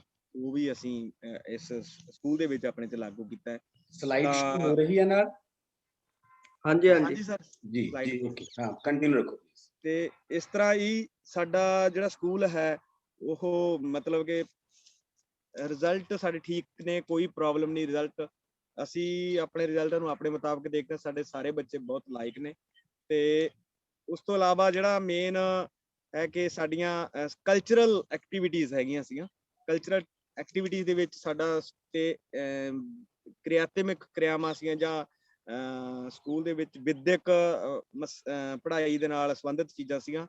ਉਹਨਾਂ ਸਾਰੀਆਂ ਚੀਜ਼ਾਂ ਨੂੰ ਬੇਸ ਰੱਖਦੇ ਹੋਏ ਤੇ ਸਾਡਾ ਸਕੂਲ ਜ਼ਿਲ੍ਹੇ ਦਾ ਬੈਸਟ ਸਕੂਲ ਦਾ ਪਹਿਲਾ ਨਾਮ ਵੀ ਜਿਹੜਾ ਹੈਗਾ ਸਿੱਖਿਆ ਵਿਭਾਗ ਵੱਲੋਂ ਪ੍ਰਾਪਤ ਕਰ ਚੁੱਕਿਆ। ਤਕਰੀਬਨ 90,000 ਰੁਪਏ ਦਾ ਅਸੀਂ ਬੈਸਟ ਸਕੂਲ ਦਾ ਇਨਾਮ ਵੀ ਪਿਛਲੇ ਦਿਨੀ 2020 ਦੇ ਵਿੱਚ ਦਸੰਬਰ ਦੇ ਵਿੱਚ ਉਹਨੂੰ ਪ੍ਰਾਪਤ ਕੀਤਾ ਹੈਗਾ। ਤਾਂ ਇਸ ਤੋਂ ਬਾਅਦ ਮੇਰਾ ਜਾਣੀ ਕਿ ਇਹ ਸੀ ਕਿ ਮੇਰੇ ਬੱਚੇ, ਮੇਰਾ ਟੌਪਿਕ ਸੀਗਾ ਮੇਰੇ ਵਿਦਿਆਰਥੀ। ਤਾਂ ਮੇਰੇ ਵਿਦਿਆਰਥੀ ਦੇ ਵਿੱਚੋਂ ਬਹੁਤ ਸਾਰੇ ਬੱਚਿਆਂ ਨੇ ਪੋਜੀਸ਼ਨਾਂ ਪ੍ਰਾਪਤ ਕੀਤੀਆਂ, ਬਲਾਕ ਲੈਵਲ ਤੋਂ, ਜ਼ਿਲ੍ਹਾ ਲੈਵਲ ਤੋਂ ਬਾਅਦ ਪੰਜਾਬ ਦੇ ਵਿੱਚ 2 ਬੱਚੇ ਗੋਲਡ ਮੈਡਲਿਸਟ, ਇੱਕ ਬੱਚਾ ਸਿਲਵਰ ਮੈਡਲ, ਇੱਕ ਬੱਚਾ ਜਿਹੜਾ ਹੈਗਾ ਕਾਂਸੀ ਦਾ ਤਗਮਾ ਵੀ ਲੈ ਕੇ ਆਇਆ। ਤੇ ਜ਼ਿਲ੍ਹੇ ਦੇ ਵਿੱਚ ਤਾਂ ਤਕਰੀਬਨ ਸਾਡੀਆਂ ਬਹੁਤ ਸਾਰੀਆਂ ਪੋਜੀਸ਼ਨਾਂ ਹਰ ਵਾਰੀ ਆਉਂਦੀਆਂ ਰਹੀਆਂ ਹੈਗੀਆਂ ਨੇ। ਤਾਂ ਜਿਵੇਂ ਮੈਂ ਤੁਹਾਨੂੰ ਪਹਿਲਾਂ ਵੀ ਕਿਹਾ ਸੀਗਾ ਕਿ ਸਕੂਲ ਸਾਡੇ ਇਨਪੁਟ ਨੇ ਤੇ ਬੱਚੇ ਸਾਡੇ ਇਨਪੁਟ ਆਊਟਪੁੱਟ ਨੇ, ਸੌਰੀ, ਸਕੂਲ ਸਾਡੇ ਇਨਪੁਟ ਨੇ। ਤਾਂ ਅਧਿਆਪਕ ਦਾ ਜਿਹੜਾ ਟੈਲੈਂਟ ਹੈ, ਮੈਨੂੰ ਲੱਗਦਾ ਹੈ ਕਿ ਅਧਿਆਪਕ ਦਾ ਟੈਲੈਂਟ ਜ਼ਰੂਰੀ ਹੈ ਕਿ ਉਹ ਬੱਚਿਆਂ ਦੇ ਵਿੱਚ ਝਲਕੇ ਉੱਥੇ ਜਿਹੜਾ ਹੈਗਾ ਉਹ ਜ਼ਰੂਰ ਦਿਖਣਾ ਚਾਹੀਦਾ ਹੈ। ਤਾਂ ਮੇਰੇ ਦੇ ਮੈਂ ਬਹੁਤ ਸਾਰੇ ਫੀਲਡ ਨੇ, ਵਿਦਿਅਕ ਨੇ, ਕਲਚਰਲ ਹੈ, ਸਪੋਰਟਸ ਹੈ। ਤਾਂ ਬੇਸਿਕਲੀ ਮੇਰਾ ਆਪਣਾ ਫੀਲਡ ਕਲਚਰਲ ਸੀਗਾ, ਤਾਂ ਮੈਂ ਜ਼ਿਆਦਾਤਰ ਸਾਡੇ ਬੱਚੇ ਕਲਚਰਲ ਐਕਟੀਵਿਟੀ ਦੇ ਵਿੱਚ ਜਿਹੜੇ ਗਏ ਨੇ। ਇਸ ਤੋਂ ਇਲਾਵਾ ਸਾਡੇ ਬੱਚੇ ਸਪੋਰਟਸ ਦੇ ਵਿੱਚ ਵੀ ਅੱਛਾ ਪ੍ਰਦਰਸ਼ਨ ਕਰ ਰਹੇ ਨੇ ਤੇ ਵਿਦਿਅਕ ਜਿਹੜੀ ਪੈਰਾਮੀਟਰ ਨੇ ਉਹਨਾਂ ਦੇ ਵਿੱਚ ਵੀ ਸਾਡੇ ਬੱਚਿਆਂ ਨੇ ਅੱਛਾ ਰੋਲ ਅਦਾ ਕੀਤਾ ਹੈਗਾ। ਤਾਂ ਜਿਵੇਂ ਕਹਿੰਦੇ ਨੇ ਵੀ ਇੱਕ ਪੁਰਾਣੀ ਕਹਾਵਤ ਹੈ ਨਾ ਕਿ ਗੁਰੂ ਬਿਨਾਂ ਗਤ ਨੀ, ਸ਼ਾਹ ਬਿਨਾਂ ਪਤ ਨੀ। ਮੈਨੂੰ ਲੱਗਦਾ ਕਿ ਅਸੀਂ ਜਿਵੇਂ ਇੱਕ ਟੀਚਰ ਦਾ ਮਕਸਦ ਇਹ ਨਹੀਂ ਹੋਣਾ ਚਾਹੀਦਾ ਕਿ ਉਹ ਕੇਵਲ ਅੱਖਰ ਗਿਆਨ ਦੇ। ਮੈਨੂੰ ਲੱਗਦਾ ਸਾਰਾ ਹੀ ਪੂਰੇ ਦਾ ਪੂਰਾ ਪੇਰੈਂਟਸ ਤੋਂ ਬਾਅਦ ਜਿੰਨੀ ਜ਼ਿੰਮੇਵਾਰੀ ਬਣਦੀ ਹੈ ਮਾਨਸਿਕ ਦੀ ਬੱਚੇ ਦੀ, ਸਰੀਰਕ, ਭਾਵਕ, ਅਧਿਆਤਮਿਕ, ਸਮਾਜਿਕ, ਉਹਦੀ ਜ਼ਿੰਦਗੀ ਦੇ ਵਿੱਚ ਮੇਨ ਉਹਦਾ ਰੋਲ ਜਿਹੜਾ ਉਹ ਹੁੰਦਾ ਇੱਕ ਅਧਿਆਪਕ ਦਾ, ਤੇ ਉਹ ਬਕਾਇਦਾ ਉਸਨੂੰ ਲਾਗੂ ਕਰਨਾ ਚਾਹੀਦਾ। ਤੇ ਅਸੀਂ ਕੋਸ਼ਿਸ਼ ਕਰਦੇ ਹਾਂ ਕਿ ਅਸੀਂ ਆਪਣੇ ਬੱਚਿਆਂ ਦੇ ਉੱਪਰ ਇਹਨਾਂ ਸਾਰੀਆਂ ਚੀਜ਼ਾਂ ਦਾ ਧਿਆਨ ਰੱਖੀਏ। ਤਾਂ ਅਸੀਂ ਕਦੇ ਵੀ ਬੱਚਿਆਂ ਨਾਲ ਇਹ ਨਹੀਂ ਹੋਣ ਦਿੱਤਾ ਹੈਗਾ ਕਿ ਬੱਚਿਓ ਅਸੀਂ ਕੋਈ ਬਾਹਰੋਂ ਆ। ਜਿਵੇਂ ਸਾਨੂੰ ਮਹਿਸੂਸ ਹੁੰਦਾ ਸੀ, ਸਾਨੂੰ ਡਾਕਟਰ ਸਾਹਿਬ ਹੋਰ ਤਾਂ ਲੱਗਦੇ ਸੀ ਕਿ ਜਿਵੇਂ ਸਾਡੇ ਵਰਗੇ ਟੀਚਰ ਨੇ। ਤਾਂ ਕਈ ਟੀਚਰ ਐਸੇ ਨੇ, ਮੈਂ ਜੇ ਨਾਂ ਨਾ ਲਵਾਂ, ਕਿ ਜਿਨ੍ਹਾਂ ਨੂੰ ਦੇਖ ਕੇ ਡਰ ਲੱਗਦਾ ਹੁੰਦਾ ਸੀ, ਜਿਨ੍ਹਾਂ ਨੂੰ ਦੇਖਣ ਨੂੰ ਦਿਲ ਵੀ ਨਹੀਂ ਸੀ ਕਰਦਾ ਹੁੰਦਾ ਸੀ। ਤੇ ਅਸੀਂ ਸ਼ਾਇਦ ਸਾਰੇ ਬੱਚੇ ਕਰਦੇ ਹੋਣ ਪੁਰਾਣੇ ਸਮਿਆਂ ਦੇ ਵਿੱਚ ਵੀ, ਜਿਵੇਂ ਵੀ ਮਤਲਬ ਸੁੱਖਾ ਸੁੱਖਦੇ ਹੁੰਦੇ ਸੀ ਕਿ ਫਲਾਣੇ ਟੀਚਰ ਦਾ ਟਾਇਰ ਪੈਂਚਰ ਹੋ ਜੇ, ਫਲਾਣੇ ਦਾ ਕੁਛ ਹੋ ਜੇ।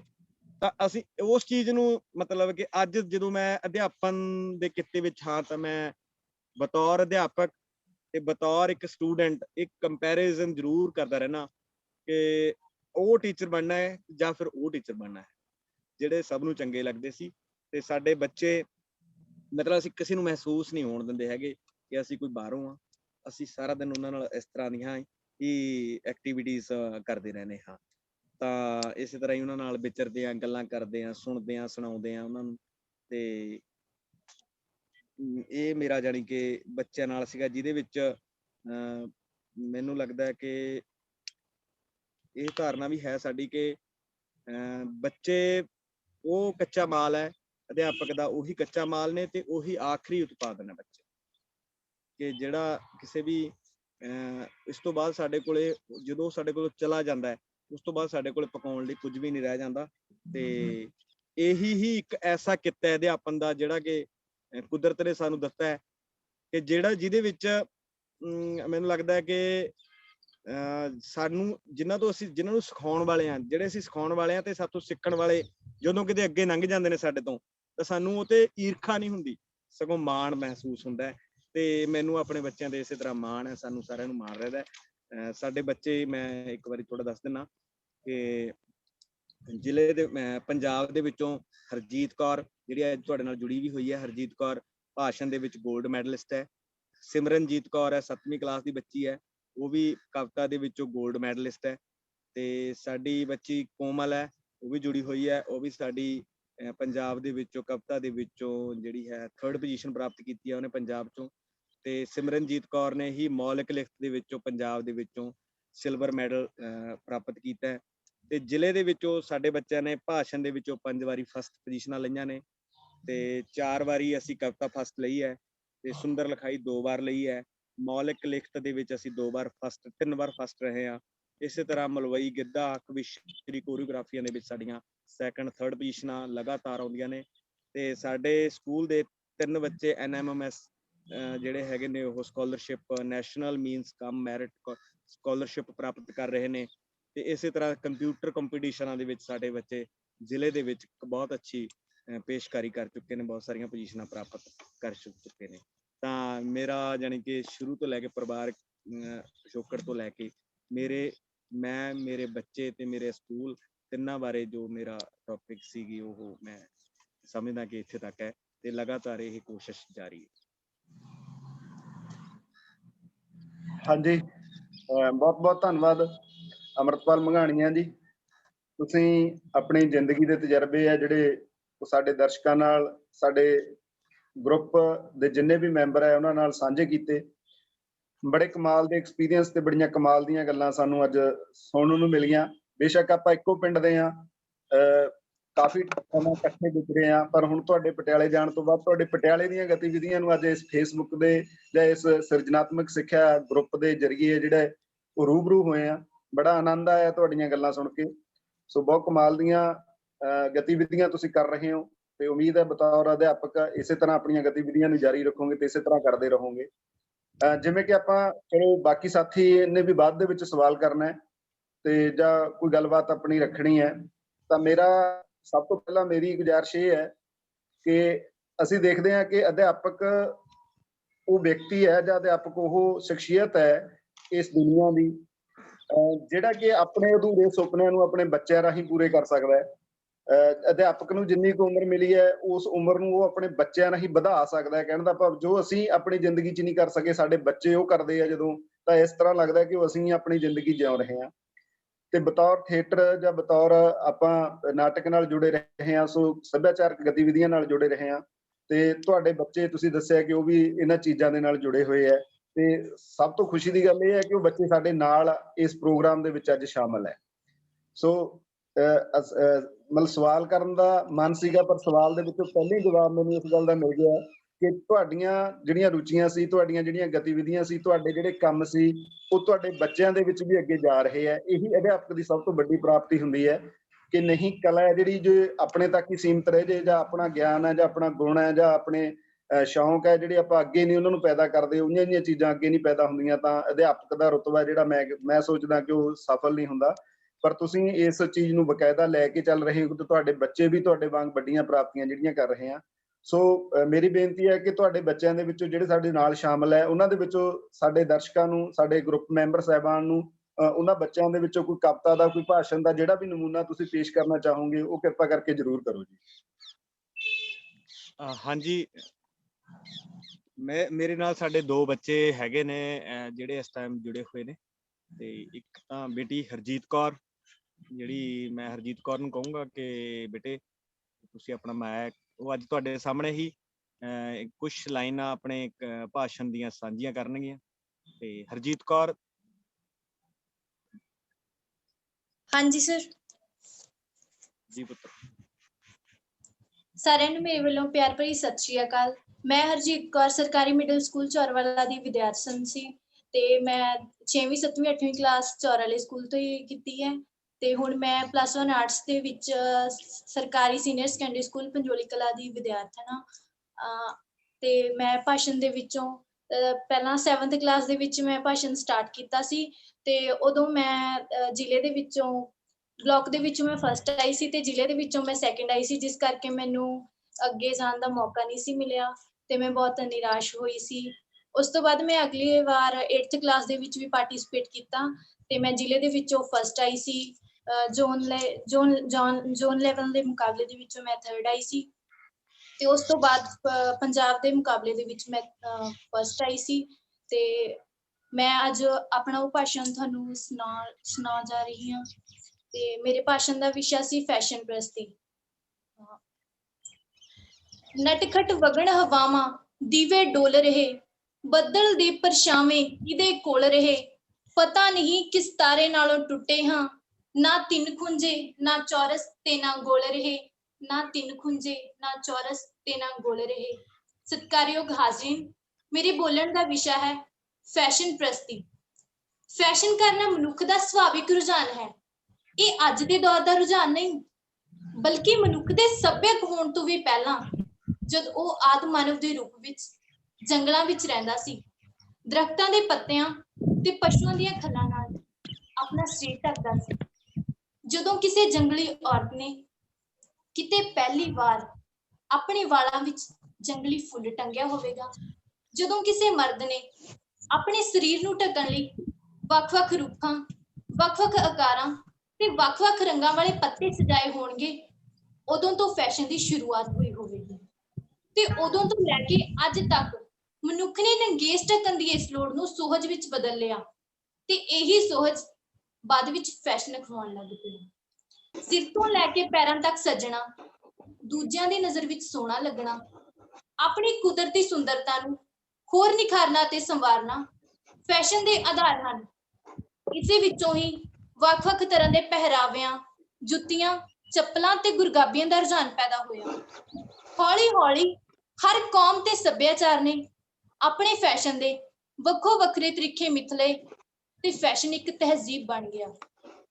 ਪਰ ਸਮੱਸਿਆ ਤਾਂ ਉਦੋਂ ਪੈਦਾ ਹੋਈ ਜਦ ਮਨੁੱਖ ਦਾ ਪਹਿਰਾਵਾ ਤਹਿਜ਼ੀਬ ਦੀਆਂ ਹੱਦਾਂ ਨੂੰ ਉਲੰਘਣ ਲੱਗ ਪਿਆ ਤੇ ਅੱਜ-ਕੱਲ ਇੰਝ ਹੀ ਵਾਪਰ ਰਿਹਾ ਹੈ। ਪਹਿਰਾਵੇ ਦੇ ਇਸ ਵਿਗੜੇ ਹੋਏ ਰੂਪ ਨੂੰ ਹੀ ਫੈਸ਼ਨ ਪ੍ਰਸਤੀ ਕਿਹਾ ਜਾਂਦਾ ਹੈ। ਖਾਸ ਤੌਰ ਤੇ ਵਿਦਿਆਰਥੀ ਵਰਗ ਹੁਣ ਇਸ ਦਾ ਬਹੁਤ ਬੁਰੀ ਤਰ੍ਹਾਂ ਸ਼ਿਕਾਰ ਹੈ। ਸੂਰਤ ਨੂੰ ਸਲੀਕੇ ਨਾਲ ਸੰਵਾਰਨਾ, ਇੱਕ ਸੀਮਾ ਵਿੱਚ ਰਹਿ ਕੇ ਸੱਜਣਾ ਤੇ ਫੱਬਣਾ ਕੋਈ ਬੁਰੀ ਗੱਲ ਨਹੀਂ, ਪਰ ਸੂਰਤ ਦੇ ਚੱਕਰ ਵਿੱਚ ਸੀਰਤ ਨੂੰ ਭੁੱਲ ਜਾਣਾ ਤੇ ਲੋੜ ਤੋਂ ਵੱਧ ਅੱਖਾਂ ਨੂੰ ਚੁਭਣ ਵਾਲਾ ਫੈਸ਼ਨ ਕਰਨਾ ਬਹੁਤ ਹੀ ਬੁਰਾ ਹੈ। ਅਸੀਂ ਦਿਨ ਵਿੱਚ ਸ਼ੀਸ਼ਾ 100 ਵਾਰ ਦੇਖਦੇ ਹਾਂ, ਪਰ ਸਾਡੇ ਕਿਰਦਾਰ ਵਿੱਚ ਕਿੰਨੇ ਖੱਪੇ ਹਨ ਇਹ ਕਦੇ ਚੈੱਕ ਨਹੀਂ ਕਰਦੇ। ਇਹ ਇੱਕ ਮਨੋਵਿਗਿਆਨਿਕ ਵਰਤਾਰਾ ਹੈ ਕਿ ਹਰ ਬੰਦਾ ਆਪਣੀ ਵੱਖਰੀ ਦਿੱਖ ਤੇ ਪਹਿਚਾਣ ਬਣਾਉਣ ਦੀ ਕੋਸ਼ਿਸ਼ ਕਰਦਾ ਹੈ। ਚੰਗੇ ਕਿਰਦਾਰ ਵਾਲੇ ਬੱਚੇ ਆਪਣੀਆਂ ਪ੍ਰਾਪਤੀਆਂ, ਗੁਣਾਂ ਤੇ ਉੱਚੇ ਸੁੱਚੇ ਕਿਰਦਾਰਾਂ ਨਾਲ ਆਪਣੀ ਪਹਿਚਾਣ ਬਣਾ ਲੈਂਦੇ ਹਨ, ਪਰ ਵਿਹਲੜ, ਹਿੱਤ ਤੋਂ ਭੱਜੇ ਤੇ ਗੁਣਹੀਣ ਬੱਚੇ ਓਵਰ ਫੈਸ਼ਨ ਕਰਕੇ ਆਪਣੀ ਪਹਿਚਾਣ ਬਣਾਉਣ ਦੀ ਕੋਸ਼ਿਸ਼ ਕਰਦੇ ਹਨ। ਨੌਜਵਾਨਾਂ ਦੇ ਇਸ ਰੁਝਾਨ ਪਿੱਛੇ ਇਲੈਕਟ੍ਰੋਨਿਕ ਮੀਡੀਆ ਦੀ ਬਹੁਤ ਵੱਡੀ ਭੂਮਿਕਾ ਹੈ। ਉਹ ਹਰ ਰੋਜ਼ ਬੱਚਿਆਂ ਨੂੰ ਚਮਕਦਾਰ ਤੇ ਦਮਕਦਾਰ ਚੀਜ਼ਾਂ ਪਰੋਸਦਾ ਹੈ। ਹਰ ਰੋਜ਼ ਪੁਰਾਣੀਆਂ ਚੀਜ਼ਾਂ ਦੇ ਮਾਡਲ ਬਦਲ ਰਹੇ ਹਨ। ਵਾਲਾਂ ਦੇ ਬੇਹੁਦਾ ਸਟਾਈਲ, ਸਰੀਰ ਤੋਂ ਕੱਪੜਿਆਂ ਦਾ ਲਗਾਤਾਰ ਘਟਣਾ, ਹਰ ਰੋਜ਼ ਨਵਾਂ ਸੂਟ ਤੇ ਨਵੀਂ ਜੁੱਤੀ ਪਾਉਣ ਦੀ ਖਾਹਿਸ਼, ਸਾਰੇ ਸਰੀਰ ਤੇ ਟੈਟੂ ਬਣਵਾਉਣ ਦੀ ਖਤਰਨਾਕ ਰੀਝ, ਮਹਿੰਗੇ ਤੋਂ ਮਹਿੰਗਾ ਮੋਬਾਈਲ ਤੇ ਨਵੇਂ ਤੋਂ ਨਵਾਂ ਬਾਈਕ, ਸੈਲਫੀਆਂ ਤੱਕ ਸੀਮਿਤ ਹੋ ਰਹੀ ਸੋਚ ਤੇ ਘਟੀਆ ਗਾਇਕਾਂ ਦੀ ਰੀਸ ਨਾਲ ਕੀਤੇ ਬੇਢੰਗੇ ਡਿਜ਼ਾਈਨ ਅੱਜ ਦੀ ਪੀੜ੍ਹੀ ਦੇ ਆਮ ਲੱਛਣ ਹੋ ਗਏ ਹਨ। ਲੋੜ ਇਸ ਗੱਲ ਦੀ ਹੈ ਕਿ ਇਸ ਰੁਝਾਨ ਨੂੰ ਰੋਕਿਆ ਜਾਵੇ, ਨੌਜਵਾਨ ਪੀੜ੍ਹੀ ਵਿੱਚ ਸਿਹਤਮੰਦ ਰੁਚੀਆਂ ਪੈਦਾ ਕੀਤੀਆਂ ਜਾਣ, ਉਹਨਾਂ ਨੂੰ ਕੰਮ ਸੱਭਿਆਚਾਰ ਨਾਲ ਜੋੜਿਆ ਜਾਵੇ, ਉਹਨਾਂ ਨੂੰ ਸਾਦਾ ਜ਼ਿੰਦਗੀ ਅਪਣਾਉਣ ਤੇ ਉੱਚੇ ਵਿਚਾਰਾਂ ਨੂੰ ਗ੍ਰਹਿਣ ਕਰਨ ਲਈ ਪ੍ਰੇਰਿਆ ਜਾਵੇ। ਸੂਰਤ ਨੂੰ ਸੰਭਾਲਣ ਤੇ ਸੰਵਾਰਨ ਵਿੱਚ ਕੋਈ ਹਰਜ ਨਹੀਂ, ਪਰ ਸੀਰਤ ਦੀ ਪਵਿੱਤਰਤਾ ਵੱਲ ਵੱਧ ਧਿਆਨ ਦਿੱਤਾ ਜਾਵੇ। ਕੋਈ ਸ਼ਾਇਰ ਕਹਿੰਦਾ ਹੈ, ਕਿਤੇ ਮਨ ਦੀ ਗਰੀਬੀ, ਕਿਤੇ ਤਨ ਦੀ ਗਰੀਬੀ, ਰੂਹਾਂ ਤੋਂ ਸਖਣੇ ਜੋ ਡੁੱਬ ਜਾਂਦੇ ਨੇ, ਬੰਦੇ ਨੂੰ ਡੋਬੇ ਨਾ ਧਨ ਦੀ ਗਰੀਬੀ। ਆਓ ਤਨ ਨੂੰ ਸਲੀਕੇ ਨਾਲ ਸੰਵਾਰੀਏ, ਉਹੋ ਜਿਹਾ ਫੈਸ਼ਨ ਕਰੀਏ ਜਿਹੜਾ ਸਭ ਨੂੰ ਸੋਹਣਾ ਲੱਗੇ, ਪਰ ਤਨ ਦੇ ਨਾਲ ਨਾਲ ਮਨ ਦੀ ਸੁੰਦਰਤਾ ਨੂੰ ਵੀ ਕਾਇਮ ਕਰਨ ਦੀ ਕੋਸ਼ਿਸ਼ ਕਰੀਏ। ਤਨ ਤੇ ਮਨ ਦੀ ਸੁੰਦਰਤਾ ਦਾ ਸੁਮੇਲ ਹੀ ਸੋਹਣੇ ਜੀਵਨ ਦਾ ਰਹੱਸ ਹੈ। ਕਿਤੇ ਅਜਿਹਾ ਨਾ ਹੋਵੇ ਕਿ ਆਉਣ ਵਾਲੀ ਪੀੜ੍ਹੀ ਸਾਨੂੰ ਇਹ ਉਲਾਂਭਾ ਜ਼ਰੂਰ ਦੇਵੇ ਕਿ ਤਮਾਮ ਉਮਰ ਇੱਕੋ ਗਲਤੀ ਕਰਦੇ ਰਹੇ, ਗਰਦ ਸੀ ਚਿਹਰੇ ਤੇ ਤੁਸੀਂ ਸ਼ੀਸ਼ਾ ਸਾਫ਼ ਕਰਦੇ ਰਹੇ, ਗਰਦ ਸੀ ਚਿਹਰੇ ਤੇ ਤੁਸੀਂ ਸ਼ੀਸ਼ਾ ਸਾਫ਼ ਕਰਦੇ ਰਹੇ। ਧੰਨਵਾਦ।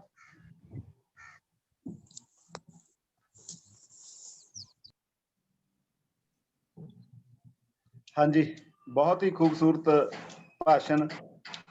ਬਾਕੀ ਹਰਜੀਤ ਦਾ ਕਮਾਲ ਤੇ ਉਸਦੇ ਅਧਿਆਪਕ ਅੰਮ੍ਰਿਤਪਾਲ ਦਾ ਕਮਾਲ, ਜਿਨ੍ਹਾਂ ਨੇ ਪੇਸ਼ਕਾਰੀ ਸਾਡੇ ਰੂਬਰੂ ਕੀਤੀ ਹੈ। ਤੇ ਹੁਣ ਆਪਾਂ ਅੰਮ੍ਰਿਤਪਾਲ ਕਵਿਤਾ ਵੀ ਸੁਣਨੀ ਹੈ ਬੱਚੇ ਦੀ। ਹਾਂਜੀ ਬਿਲਕੁਲ ਸਰ, 2 ਮਿੰਟ ਲਈ ਬੱਚੇ ਦੀ ਕਵਿਤਾ ਵੀ ਜਿਹੜੀ ਐਤਕੀ ਫਸਟ ਆਈ ਹੈ। ਓਕੇ ਜੀ, ਓਕੇ, ਬੁਲਾਓ ਬੱਚੇ ਨੂੰ ਜੀ। ਹਾਂਜੀ ਬੇਟੇ ਹਰਜੀਤ, ਸਿਮਰਨਜੀਤ। ਮੇਰੇ ਵੱਲੋਂ ਸਾਰਿਆਂ ਨੂੰ ਪਿਆਰ ਭਰੀ ਸਤਿ ਸ਼੍ਰੀ ਅਕਾਲ। ਮੇਰਾ ਨਾਮ ਸਿਮਰਨਜੀਤ ਕੌਰ ਹੈ। ਮੈਂ ਸਰਕਾਰੀ ਮਿਡਲ ਸਕੂਲ ਚੌਰਵਾਲੇ ਵਿੱਚ 7ਵੀਂ ਜਮਾਤ ਦੀ ਵਿਦਿਆਰਥਣ ਹਾਂ। ਮੈਂ ਸਾਲ 2020 ਵਿੱਚ ਪੰਜਾਬ ਵਿੱਚ ਫਸਟ ਪੋਜੀਸ਼ਨ ਤੇ ਸਾਲ 2019 ਵਿੱਚ ਮੌਲਿਕ ਲਿਖਤ ਮੁਕਾਬਲੇ ਵਿੱਚ ਪੰਜਾਬ ਵਿੱਚ ਸੈਕੰਡ ਪੋਜੀਸ਼ਨ ਤੇ ਭਾਸ਼ਣ ਮੁਕਾਬਲੇ ਵਿੱਚ ਜ਼ਿਲ੍ਹੇ ਵਿੱਚੋਂ 2 ਵਾਰ ਅਤੇ ਸੁੰਦਰ ਲਿਖਾਈ ਮੁਕਾਬਲੇ ਵਿੱਚ ਜ਼ਿਲ੍ਹੇ ਵਿੱਚੋਂ 1 ਵਾਰ ਫਸਟ ਆਉਂਦੀ ਰਹੀ ਹਾਂ। ਅੱਜ ਮੇਰੇ ਕਵਿਤਾ ਬੋਲਣ ਦਾ ਵਿਸ਼ਾ ਹੈ ਸ਼੍ਰੀ ਗੁਰੂ ਤੇਗ ਬਹਾਦਰ। ਖੁੰਡੀ ਕੀਤੀ ਸੀ ਜ਼ੁਲਮੀ ਤਲਵਾਰ ਉਹਨਾਂ, ਕਰਕੇ ਮੌਤ ਕਬੂਲ ਸੀ ਖਿੜੇ ਮੱਥੇ, ਕਤਲ ਹੋਣ ਲਈ ਪਹੁੰਚਿਆ ਆਪ ਚੱਲ ਕੇ, ਕਾਤਲ ਪਾਸ ਮਕਤੂਲ ਸੀ ਖਿੜੇ ਮੱਥੇ, ਕਾਤਲ ਪਾਸ ਮਕਤੂਲ ਸੀ ਖਿੜੇ ਮੱਥੇ। ਹਾਜ਼ਰੀਨ, ਸ਼੍ਰੀ ਗੁਰੂ ਤੇਗ ਬਹਾਦਰ ਜੀ ਦੇ 400 ਸਾਲਾ ਪ੍ਰਕਾਸ਼ ਪੁਰਬ ਨੂੰ ਸਮਰਪਿਤ ਅੱਜ ਮੇਰੇ ਕਵਿਤਾ ਬੋਲਣ ਦਾ ਵਿਸ਼ਾ ਹੈ ਹਿੰਦ ਦੀ ਚਾਦਰ, ਗੁਰੂ ਤੇਗ ਬਹਾਦਰ। ਕੱਢੇ ਚੀਰ ਪੰਡਤਾਣੀਆਂ ਸਿਰਾਂ ਅੰਦਰ, ਪੈ ਗਏ ਜਿਸਮ ਉੱਤੇ ਜਿਸਦਮ ਚੀਰ ਹੈ ਸਨ। ਉਸੇ ਰੂਈ ਦੇ ਬਣੇ ਨੇ ਫੇਰ ਜੰਜੂ, ਜਿਹੜੀ ਰੂਈ ਨੇ ਸਾਡੇ ਸਰੀਰ ਹੈ ਸਨ। ਉਸ ਦੇਗ ਅੰਦਰ ਉਬਲਿਆ ਲਹੂ ਜਿਹੜਾ, ਬਣੇ ਉਸੇ ਦੇ ਟਿੱਕੇ ਅਖੀਰ ਹੈ ਸਨ। ਉਹਦੇ ਚੜੇ ਕੁਰਬਾਨੀ ਦੇ ਸੂਰਜਾਂ ਬਿਨ, ਨੇਰਾ ਹੂੰਜ ਕੇ ਮਿਟਣੀ ਰਾਤ ਕਿਸਨੇ। ਬਣੀ ਕਿਸੇ ਦੀ ਜਗ ਤੇ ਬਾਤ ਰਹਿ ਜਾਏ, ਲਹੂਆਂ ਨਾਲ ਲਿਖਣੀ ਐਸੀ ਬਾਤ ਕਿਸਨੇ। ਲਹੂਆਂ ਨਾਲ ਲਿਖਣੀ ਐਸੀ ਬਾਤ ਕਿਸਨੇ। ਬਾਤਾਂ ਹੋਰ ਵੀ ਨੇ ਜਗ ਤੇ ਹੈਨ ਲੱਖਾਂ, ਬਾਤਾਂ ਹੋਰ ਵੀ ਨੇ ਜਗ ਤੇ ਹੈਨ ਲੱਖਾਂ। ਵੱਖਰੀ ਬਾਤ ਏ ਵੱਖਰੇ ਸ਼ੌਂਕ ਦੀ ਐ, ਲੈ ਕੇ ਸ਼ੀਸ਼ੇ ਤੂਰੇ ਜਾਂ ਤਲੀ ਉੱਤੇ, ਹੁੰਦਾ ਕਿਸੇ ਤੇ ਜ਼ੁਲਮ ਇਹ ਰੋਕਦੀ ਐ। ਤੁਰੇ ਆਣ ਮਰਜੀਵੜੇ ਹੋਰ ਪਿੱਛੇ, ਤੁਰੇ ਆਣ ਮਰਜੀਵੜੇ ਹੋਰ ਪਿੱਛੇ, ਲਹੂ ਰਾਹਾਂ ਚ ਤਾਈਆਂ ਤੋਂ ਰੋਕਦੀ ਐ। ਪੁੱਜ ਗਈ ਚਮਕੌਰ ਸਰਹੱਦ ਅੰਦਰ, ਐਸੀ ਬਾਤ ਏ ਚਾਂਦਨੀ ਚੌਂਕਦੀ ਐ, ਐਸੀ ਬਾਤ ਏ ਚਾਂਦਨੀ ਚੌਂਕਦੀ ਐ। ਬਾਤ ਸੁਣਦਿਆਂ ਮੂੰਹ ਚ ਪਾਉਣ ਉਂਗਲਾਂ, ਬਾਤ ਸੁਣਦਿਆਂ ਮੂੰਹ ਚ ਪਾਉਣ ਉਂਗਲਾਂ, ਕਰਦੇ ਬਾਤ ਵੇਖੋ ਲੋਕ ਪਰਲੋਕ ਇਸਦੀ। ਇਹ ਮਾਲਕ ਵਿਸ਼ਾਲ ਹੈ ਹਿਰਦਿਆਂ ਦੀ, ਇੱਧਰ ਸੂਈ ਨਾਲੋਂ ਤਿੱਖੀ ਨੋਕ ਇਸਦੀ, ਇੱਧਰ ਸੂਈ ਨਾਲੋਂ ਤਿੱਖੀ ਨੋਕ ਇਸਦੀ। ਮੈਂ ਹਾਂ ਤੇਗ ਤੇ ਤੇਗ ਹੈ ਹੱਥ ਤੇਰੇ, ਮੈਂ ਹਾਂ ਤੇਗ ਤੇ ਤੇਗ ਹੈ ਹੱਥ ਤੇਰੇ। ਟੱਕਰ ਦੋਹਾਂ ਦੀ ਹੋਣੀ ਅਜੀਬ ਵੇਖੀ, ਇਸ ਟੱਕਰ ਚੋਂ ਆਈ ਆਵਾਜ਼ ਸੁਣ ਕੇ ਜਾਗ ਉੱਠਣਗੇ ਕਈ ਨਸੀਬ ਵੇਖੀ। ਤਖਤਾਂ ਵਾਲੇ ਹੁਣ ਹੋਣਗੇ ਤਖਤਿਆਂ ਤੇ, ਤਖਤ ਸਾਂਭਣਗੇ ਕਿਵੇਂ ਗਰੀਬ ਵੇਖੀ। ਅੱਲਾ ਮੰਨਾ ਜਾਣੇ ਜੋ ਉਹਦੀ ਖੁਦਾਈ ਖਾਤਰ, ਅੱਲਾ ਰਹੇਗਾ ਉਹਦੇ ਕਰੀਬ ਵੇਖੀ, ਅੱਲਾ ਰਹੇਗਾ ਉਹਦੇ ਕਰੀਬ ਵੇਖੀ। ਮੈਂ ਹਾਂ ਤੇਗ ਤੇ ਕੱਢ ਲੈ ਤੇਗ ਤੂੰ ਵੀ, ਮੈਂ ਹਾਂ ਤੇਗ ਤੇ ਕੱਢ ਲੈ ਤੇਗ ਤੂੰ ਵੀ। ਇੱਕ ਦੋ ਨਹੀਂ ਪਰਖ ਲੈ 100 ਤੇਗਾਂ, ਮੈਨੂੰ ਲਕਬ ਹੈ ਤੇਗ ਬਹਾਦਰੀ ਦਾ, ਮੇਰੇ ਸਾਵੇ ਨਹੀਂ ਸਕਦੀਆਂ ਉਹ ਤੇਗਾਂ। ਮੈਂ ਤਾਂ ਜੰਮਦਿਆਂ ਤੇਗਾਂ ਦੀ ਛਾਂ ਮਾਣੀ, ਵੇਖ ਪਿਤਾ ਦੀਆਂ ਪਹਿਨੀਆਂ 2 ਤੇਗਾਂ। ਮੇਰੇ ਪਿਤਾ ਦੀ ਅਣਖ ਬਹਾਦਰੀ ਤੇ ਰਿਹਾ ਪਰਖਦਾ ਤੇਰਾ ਪਿਓ ਤੇਗਾਂ। ਹੁਣ ਵੀ ਵੇਖੇਗਾ ਆਉਂਦੇ ਭਵਿੱਖ ਅੰਦਰ, ਮੇਰੇ ਪੁੱਤਰ ਨੇ ਬਾਣੀਆਂ ਉਹ ਤੇਗਾਂ, ਮੇਰੇ ਪੁੱਤਰ ਨੇ ਬਾਣੀਆਂ ਉਹ ਤੇਗਾਂ। ਮੇਰੇ ਬੇਟੇ ਦੇ ਬਾਟਿਓ ਕੁੱਟ ਭਰ ਕੇ, ਮੇਰੇ ਬੇਟੇ ਦੇ ਬਾਟਿਓ ਕੁੱਟ ਭਰ ਕੇ, ਬੁੱਝੇ ਚਿਹਰਿਆਂ ਤੇ ਮੁਸਕਾਨ ਆ ਜਾਊ। ਮੁਸਕਾਨ ਆਊ ਤਾਂ ਇਹਨਾਂ ਹੱਥਾਂ ਵਿੱਚ ਫਿਰ ਗਜਬ ਦੀ ਜਾਨ ਆ ਜਾਊ, ਜਾਨ ਆਊ ਤਾਂ ਨਿਕਲ ਮਿਆਨ ਵਿੱਚੋਂ ਇਹਨਾਂ ਹੱਥਾਂ ਵਿੱਚ ਫਿਰ ਕਿਰਪਾਨ ਆ ਜਾਊ, ਇਹਨਾਂ ਹੱਥਾਂ ਵਿੱਚ ਫਿਰ ਕਿਰਪਾਨ ਆ ਜਾਊ। ਧੰਨਵਾਦ।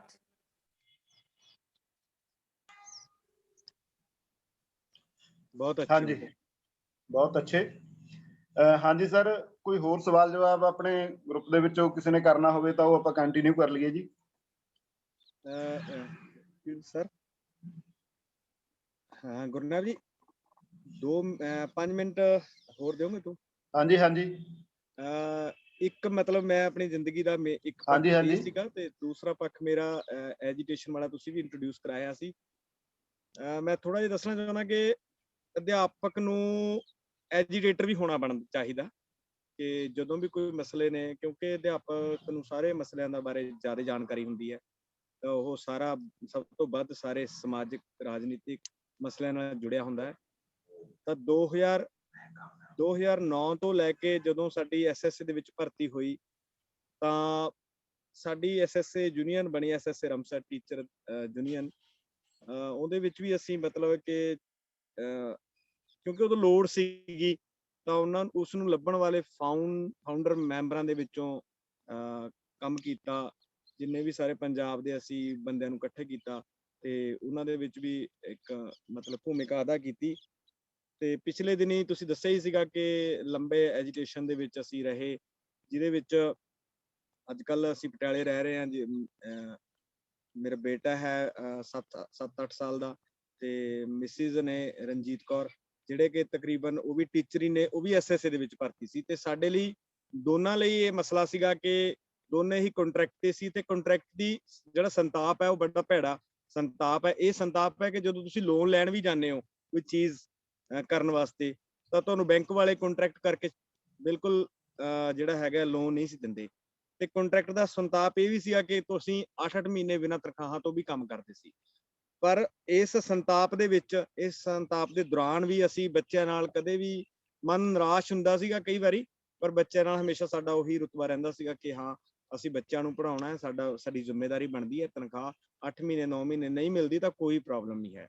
ਤਾਂ ਪਿਛਲੇ ਦਿਨੀ ਜਿਹੜਾ ਸਾਡਾ ਐਜੀਟੇਸ਼ਨ ਚੱਲਦਾ ਰਿਹਾ, ਅਸੀਂ ਤਿੰਨੋਂ ਹੀ ਮੈਂਬਰ ਪਰਿਵਾਰ ਦੇ ਉਸ ਐਜੀਟੇਸ਼ਨ ਦੇ ਵਿੱਚ ਲਗਾਤਾਰ 56 ਦਿਨਾਂ ਦੇ ਵਿੱਚੋਂ 45 ਦਿਨ ਐਕਟੀਵਿਟੀਜ਼ ਸਾਡੀਆਂ ਉੱਥੇ ਦਿਨ ਰਾਤ ਸਾਡੀ ਪਟਿਆਲੇ ਦੇ ਵਿੱਚ ਡਿਊਟੀ ਹੁੰਦੀ ਸੀ। ਅਸੀਂ ਸਾਰੀਆਂ 40-45 ਰਾਤਾਂ ਉੱਥੇ ਵੀ ਗੁਜ਼ਾਰੀਆਂ ਨੇ। ਤਾਂ ਮੈਨੂੰ ਲੱਗਦਾ ਹੈ ਕਿ ਇੱਕ ਅਧਿਆਪਕ ਨੂੰ, ਇੱਕ ਟੀਚਰ ਨੂੰ ਤੇ ਉਸ ਨੂੰ ਇਹਨਾਂ ਮਸਲਿਆਂ ਦੇ ਉੱਪਰ ਵੀ ਖੁੱਲ੍ਹ ਕੇ ਆਪਣਾ ਯੋਗਦਾਨ ਦੇਣਾ ਚਾਹੀਦਾ ਹੈ। ਬਹੁਤ ਸਾਰੇ ਮਸਲੇ ਅਜੇ ਵੀ ਖੜੇ ਨੇ ਜਿਹੜੇ ਆਮ ਲੋਕਾਂ ਦੀ ਸਮਝ ਤੋਂ ਪਰੇ ਨੇ। ਉਹਨਾਂ ਵਾਸਤੇ ਵੀ ਅਸੀਂ ਤਾਂ ਮਤਲਬ ਕਿ ਮੈਨੂੰ ਲੱਗਦਾ ਕਿ ਇੱਦਾਂ ਕਰ ਰਹੇ ਹਾਂ, ਤੇ ਬਾਕੀ ਸਾਰੇ ਹੀ ਸਾਡੇ ਜਿਹੜੇ ਅਧਿਆਪਕ ਵਰਗ ਹੈ ਉਸ ਨੂੰ ਵੀ ਇਹਨਾਂ ਮਸਲਿਆਂ ਦੇ ਵਿੱਚ ਵਿਚਰਨਾ ਚਾਹੀਦਾ ਹੈ। ਤੇ ਧੰਨਵਾਦ।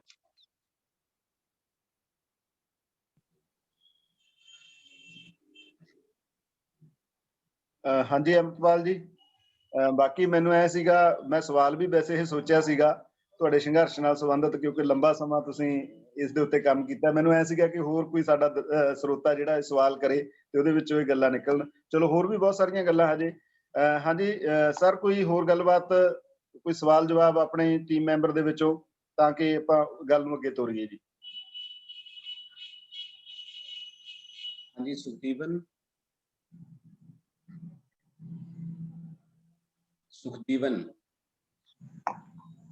ਹਾਂਜੀ, ਬਹੁਤ ਚੁੱਪ ਹੋਏ ਬੈਠੇ ਹੋ ਤੁਸੀਂ। ਸਤਿ ਸ਼੍ਰੀ ਅਕਾਲ ਜੀ। ਸਤਿ ਸ਼੍ਰੀ ਅਕਾਲ। ਅਸਲ ਜਿਵੇਂ ਸ਼ੁਰੂ ਦੇ ਵਿੱਚ ਅੰਮ੍ਰਿਤ ਦੱਸ ਰਿਹਾ ਸੀ ਕਿ ਆਪਾਂ ਸਾਰੇ ਇੱਕ ਸ਼ਹੀਦ ਭਗਤ ਸਿੰਘ ਕਲਾ ਕੇਂਦਰ ਤੇ ਸ਼ਹੀਦ ਭਗਤ ਸਿੰਘ ਕਲਾ ਮੰਚ ਰਾਹੀਂ ਜੁੜੇ ਹੋਏ ਆ, ਪਰ ਇੱਕ ਬੜਾ ਕਮਾਲ ਦਾ ਸਬੱਬ ਹੈ ਕਿ ਪਿਛਲੇ 22-23 ਸਾਲ ਤੋਂ ਇਕੱਠੇ ਕੰਮ ਕਰਨ ਦੇ ਬਾਵਜੂਦ ਬਹੁਤ ਸਾਰੇ ਨਾਟਕ ਹੋਏ, ਬਹੁਤ ਸਾਰੀਆਂ ਕੋਰੀਓਗ੍ਰਾਫੀਜ਼ ਹੋਈਆਂ, ਬਹੁਤ ਸਾਰੀਆਂ ਹੋਰ ਪ੍ਰੋਗਰਾਮ ਹੋਏ, ਪਰ ਕਦੇ ਵੀ ਮੈਨੂੰ ਤੇ ਅੰਮ੍ਰਿਤ ਨੂੰ ਸਾਂਝੀ ਸਟੇਜ ਕਰਨ ਦਾ ਮੌਕਾ ਨਹੀਂ ਮਿਲਿਆ ਹੈਗਾ।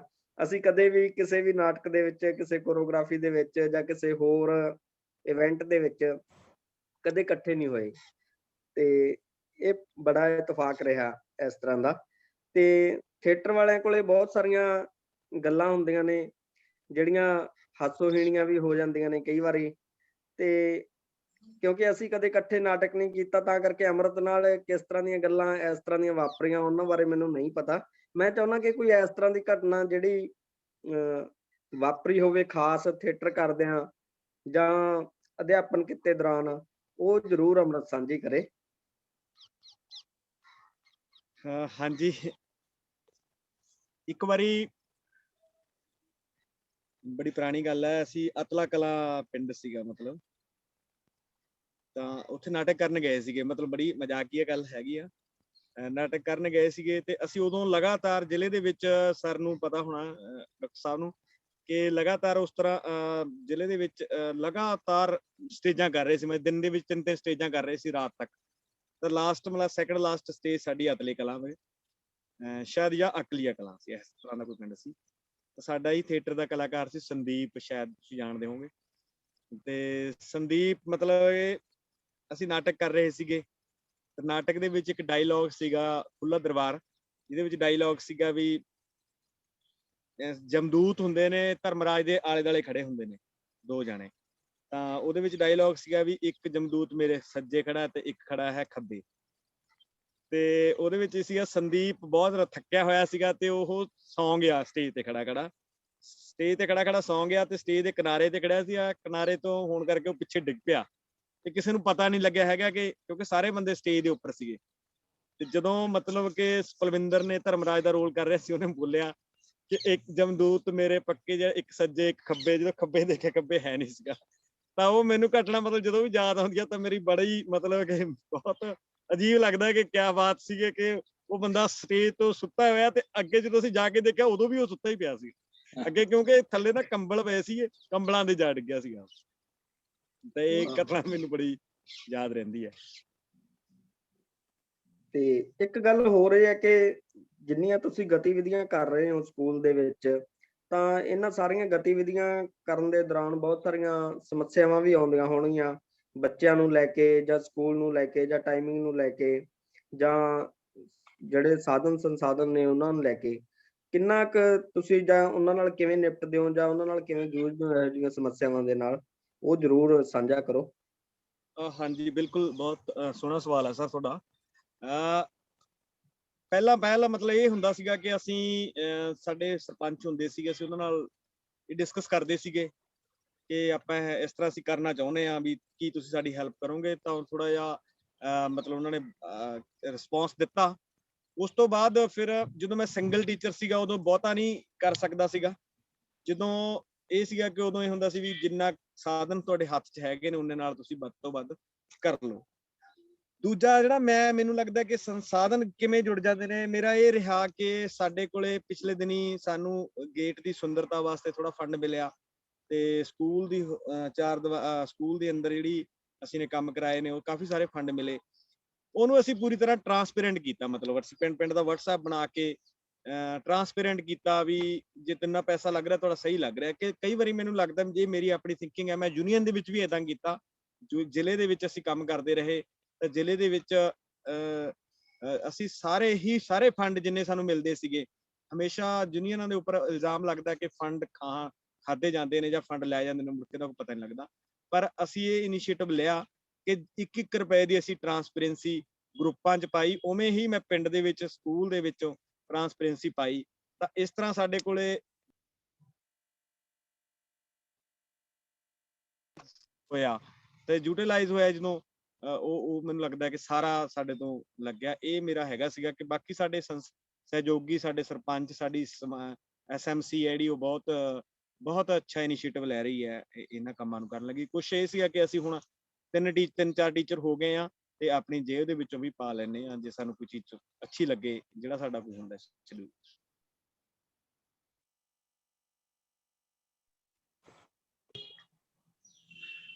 ਜੀ ਅਮਰਤਪਾਲ ਜੀ,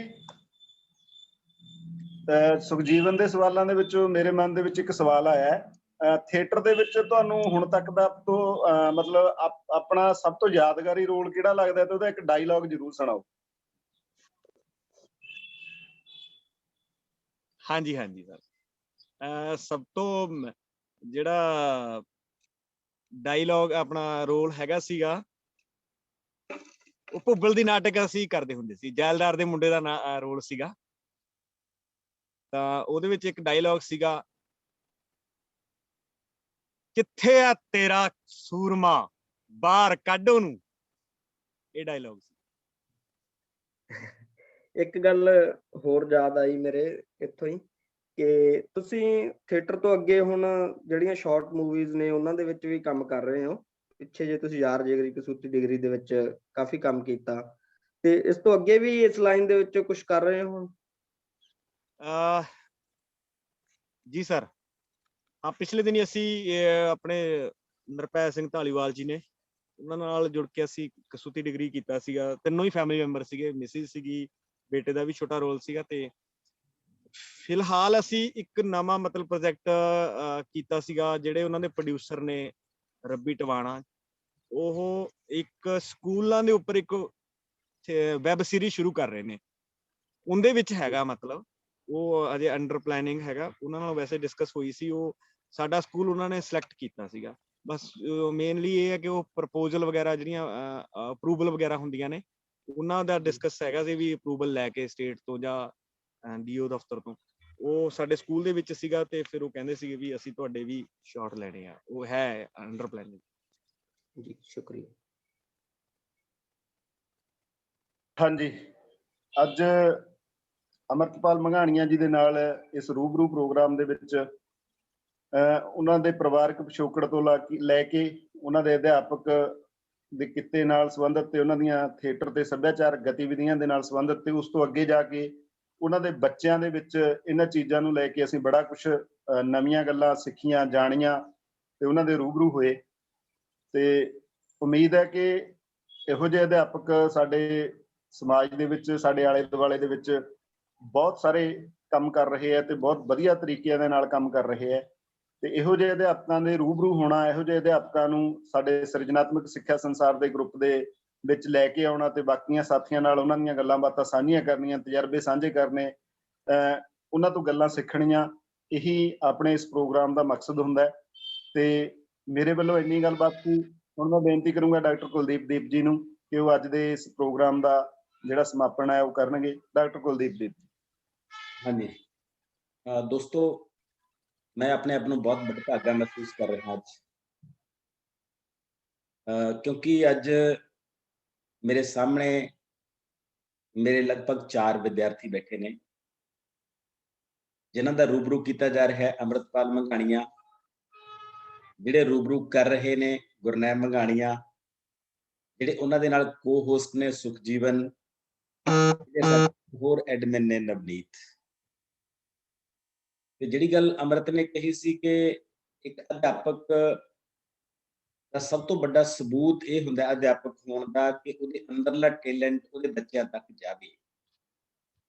ਤੇ ਮੈਨੂੰ ਇੱਥੇ ਵੀ ਬਹੁਤ ਮਾਣ ਮਹਿਸੂਸ ਹੋ ਰਿਹਾ ਕਿ ਮੈਂ ਉਹ ਕੁਝ ਕਰ ਸਕਿਆ ਕਿ ਮੇਰਾ ਟੈਲੈਂਟ ਮੇਰੇ ਪੜ੍ਹਾਏ ਹੋਏ ਵਿਦਿਆਰਥੀਆਂ ਤੱਕ ਗਿਆ ਤੇ ਮੇਰੇ ਪੜ੍ਹਾਏ ਹੋਏ ਵਿਦਿਆਰਥੀਆਂ ਦਾ ਟੈਲੈਂਟ ਹੁਣ ਤੀਜੀ ਪੀੜ੍ਹੀ ਦੇ ਵਿੱਚ ਟ੍ਰਾਂਸਫਰ ਹੋ ਰਿਹਾ ਹੈ। ਇਹ ਆਪਣੇ ਆਪ ਦੇ ਵਿੱਚ ਮੈਨੂੰ ਲੱਗਦਾ ਕਿ ਕਿਸੇ ਟੀਚਰ ਦਾ ਇਸ ਤੋਂ ਵੱਡਾ ਮਾਣ ਕੋਈ ਨਹੀਂ ਹੋ ਸਕਦਾ ਹੈ। ਮੈਂ ਸਾਹਿਤਕਾਰ ਸੀ, ਮੇਰੇ ਸਟੂਡੈਂਟ ਸਾਹਿਤਕਾਰ ਬਣੇ। ਗੁਰਨੈਬ ਬਹੁਤ ਅੱਛਾ ਨੋਵਲਿਸਟ ਹੈ ਤੇ ਹੋਰ ਬਹੁਤ ਸਾਰੇ ਦੋਸਤ ਲਿਖ ਰਹੇ ਨੇ ਮੇਰੇ ਵਿਦਿਆਰਥੀ। ਮੈਂ ਨਾਟਕ ਤਿਆਰ ਕਰਦਾ ਸੀ, ਨਾਟਕ ਖਿਡਵਾਉਂਦਾ ਸੀ, ਮੇਰੇ ਆ ਸਾਰੇ ਵਿਦਿਆਰਥੀ ਨਾਟਕ ਖੇਡ ਰਹੇ ਨੇ, ਕਲਚਰਲ ਐਕਟੀਵਿਟੀ ਕਰਾ ਰਹੇ ਨੇ। ਮੈਂ ਅਧਿਆਪਕ ਬਣਿਆ ਸੀ, ਮੇਰੇ ਬਹੁਤ ਸਾਰੇ ਵਿਦਿਆਰਥੀ ਅਧਿਆਪਕ ਬਣੇ। ਮੈਂ ਪੜ੍ਹੋ ਪੰਜਾਬ ਦਾ ਕੋਆਰਡੀਨੇਟਰ ਬਣਿਆ ਸੀ, ਮੇਰੇ 2 ਵਿਦਿਆਰਥੀ ਸਾਹਮਣੇ ਨੇ, ਇੱਕ ਪੜ੍ਹੋ ਪੰਜਾਬ ਦਾ ਹੁਣ ਉਸੇ ਸੀਟ ਤੇ ਬੈਠਾ ਕੋਆਰਡੀਨੇਟਰ ਹੈ ਤੇ ਇੱਕ ਨੇ ਪੜ੍ਹੋ ਪੰਜਾਬ ਦੇ ਵਿੱਚ ਪਹਿਲਾਂ ਕੰਮ ਕਰਕੇ ਛੱਡਿਆ। ਕਹਿਣ ਦਾ ਭਾਵ ਇਹ ਹੈ ਕਿ ਜਿਹੜੀਆਂ ਚੀਜ਼ਾਂ ਮੈਂ ਕਦੇ ਸੁਪਨੇ ਲਏ ਸੀ, ਮੈਂ ਮਾਨਸਾ ਦੇ ਵਿੱਚ ਸ਼ਹੀਦ ਭਗਤ ਸਿੰਘ ਕਲਾ ਮੰਚ ਨਾਂ ਦੀ ਸੰਸਥਾ ਬਣਾਈ ਸੀ, ਉਹਨੂੰ ਹੁਣ ਗੁਰਨੈਬ ਮੰਘਾਣੀਆਂ ਹੋਰੀ ਬਹੁਤ ਖੂਬਸੂਰਤੀ ਨਾਲ ਤੇ ਸਾਰੀ ਟੀਮ ਅੰਮ੍ਰਿਤਪਾਲ ਵੀ ਉਹਦੇ ਵਿੱਚ ਹੀ ਹੈ, ਇਹ ਸਾਰੇ ਉਸ ਨੂੰ ਬਹੁਤ ਬਖੂਬੀ ਚਲਾ ਰਹੇ ਨੇ। ਤਾਂ ਮੈਨੂੰ ਲੱਗਦਾ ਹੁੰਦਾ ਇਹੀ ਹੈ ਕਿ ਜੋਤ ਤੋਂ ਜੋਤ ਜਗੇ। ਇੱਕ ਜਗਿਆ ਹੋਇਆ ਦੀਵਾ ਕਿਸੇ ਦੂਜੇ ਦੀਵੇ ਨੂੰ ਜਗਾ ਦਿੰਦਾ ਹੈ। ਜਿਹੜੇ ਦੀਵੇ ਆਪ ਹੀ ਬੁਝੇ ਹੁੰਦੇ ਨੇ ਉਹ ਕਦੇ ਹੋਰ ਦੀਵਿਆਂ ਨੂੰ ਨਹੀਂ ਜਗਾ ਸਕਦੇ ਹੈਗੇ। ਮੈਨੂੰ ਇੰਨਾ ਕੁ ਮਾਣ ਹੈ ਕਿ ਮੈਂ ਬਹੁਤ ਸਾਰੇ ਦੀਵੇ ਜਗਾਏ ਤੇ ਇਸ ਗੱਲ ਦਾ ਹੋਰ ਵੱਧ ਮਾਣ ਹੈ ਕਿ ਮੇਰੇ ਜਗਾਏ ਹੋਏ ਦੀਵੇ ਅੱਗੇ ਹੋਰ ਬਹੁਤ ਸਾਰੇ ਦੀਵਿਆਂ ਨੂੰ ਜਗਾ ਰਹੇ। ਤੇ ਜੇ ਅੱਗੇ ਉਹ ਦੀਵੇ ਵੀ, ਜਿਵੇਂ ਹਰਜੀਤ ਬੈਠੀ ਹੈ ਕੁੜੀ ਇੱਥੇ, ਸਿਮਰਨ ਬੈਠੀ ਹੈ, ਬਾਕੀ ਬੱਚੇ ਬੈਠੇ ਨੇ, ਜੇ ਇਹ ਵੀ ਆਉਣ ਵਾਲੇ ਸਮੇਂ ਦੇ ਵਿੱਚ ਇਸ ਜੋਤ ਨੂੰ ਅਗਲੀਆਂ ਪੀੜ੍ਹੀਆਂ ਤੱਕ ਲੈ ਕੇ ਜਾਣ ਤਾਂ ਸਾਨੂੰ ਸਾਰਿਆਂ ਨੂੰ ਹੋਰ ਵੱਧ ਖੁਸ਼ੀ ਹੋਊ।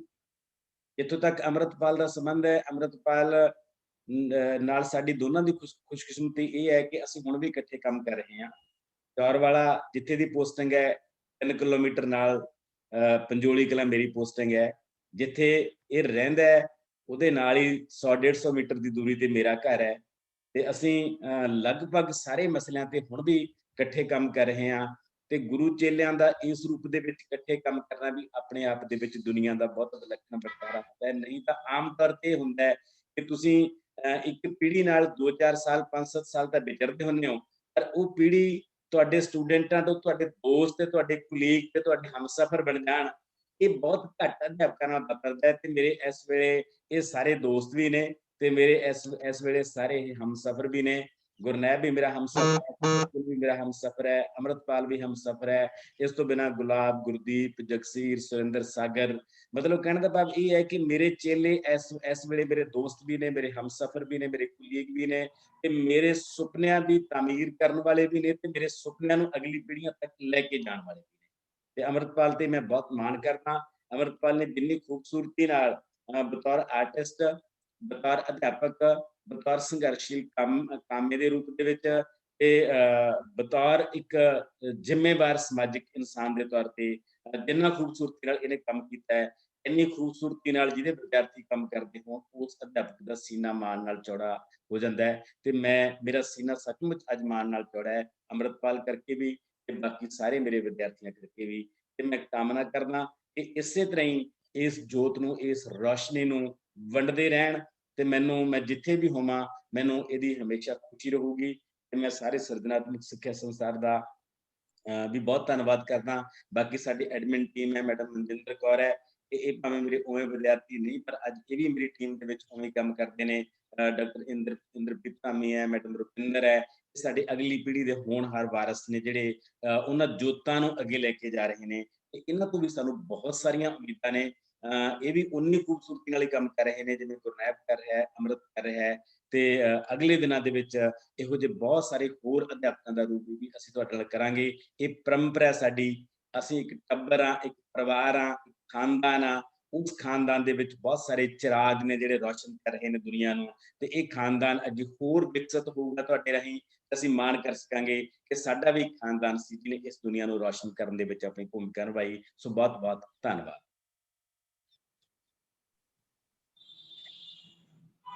ਬਾਈ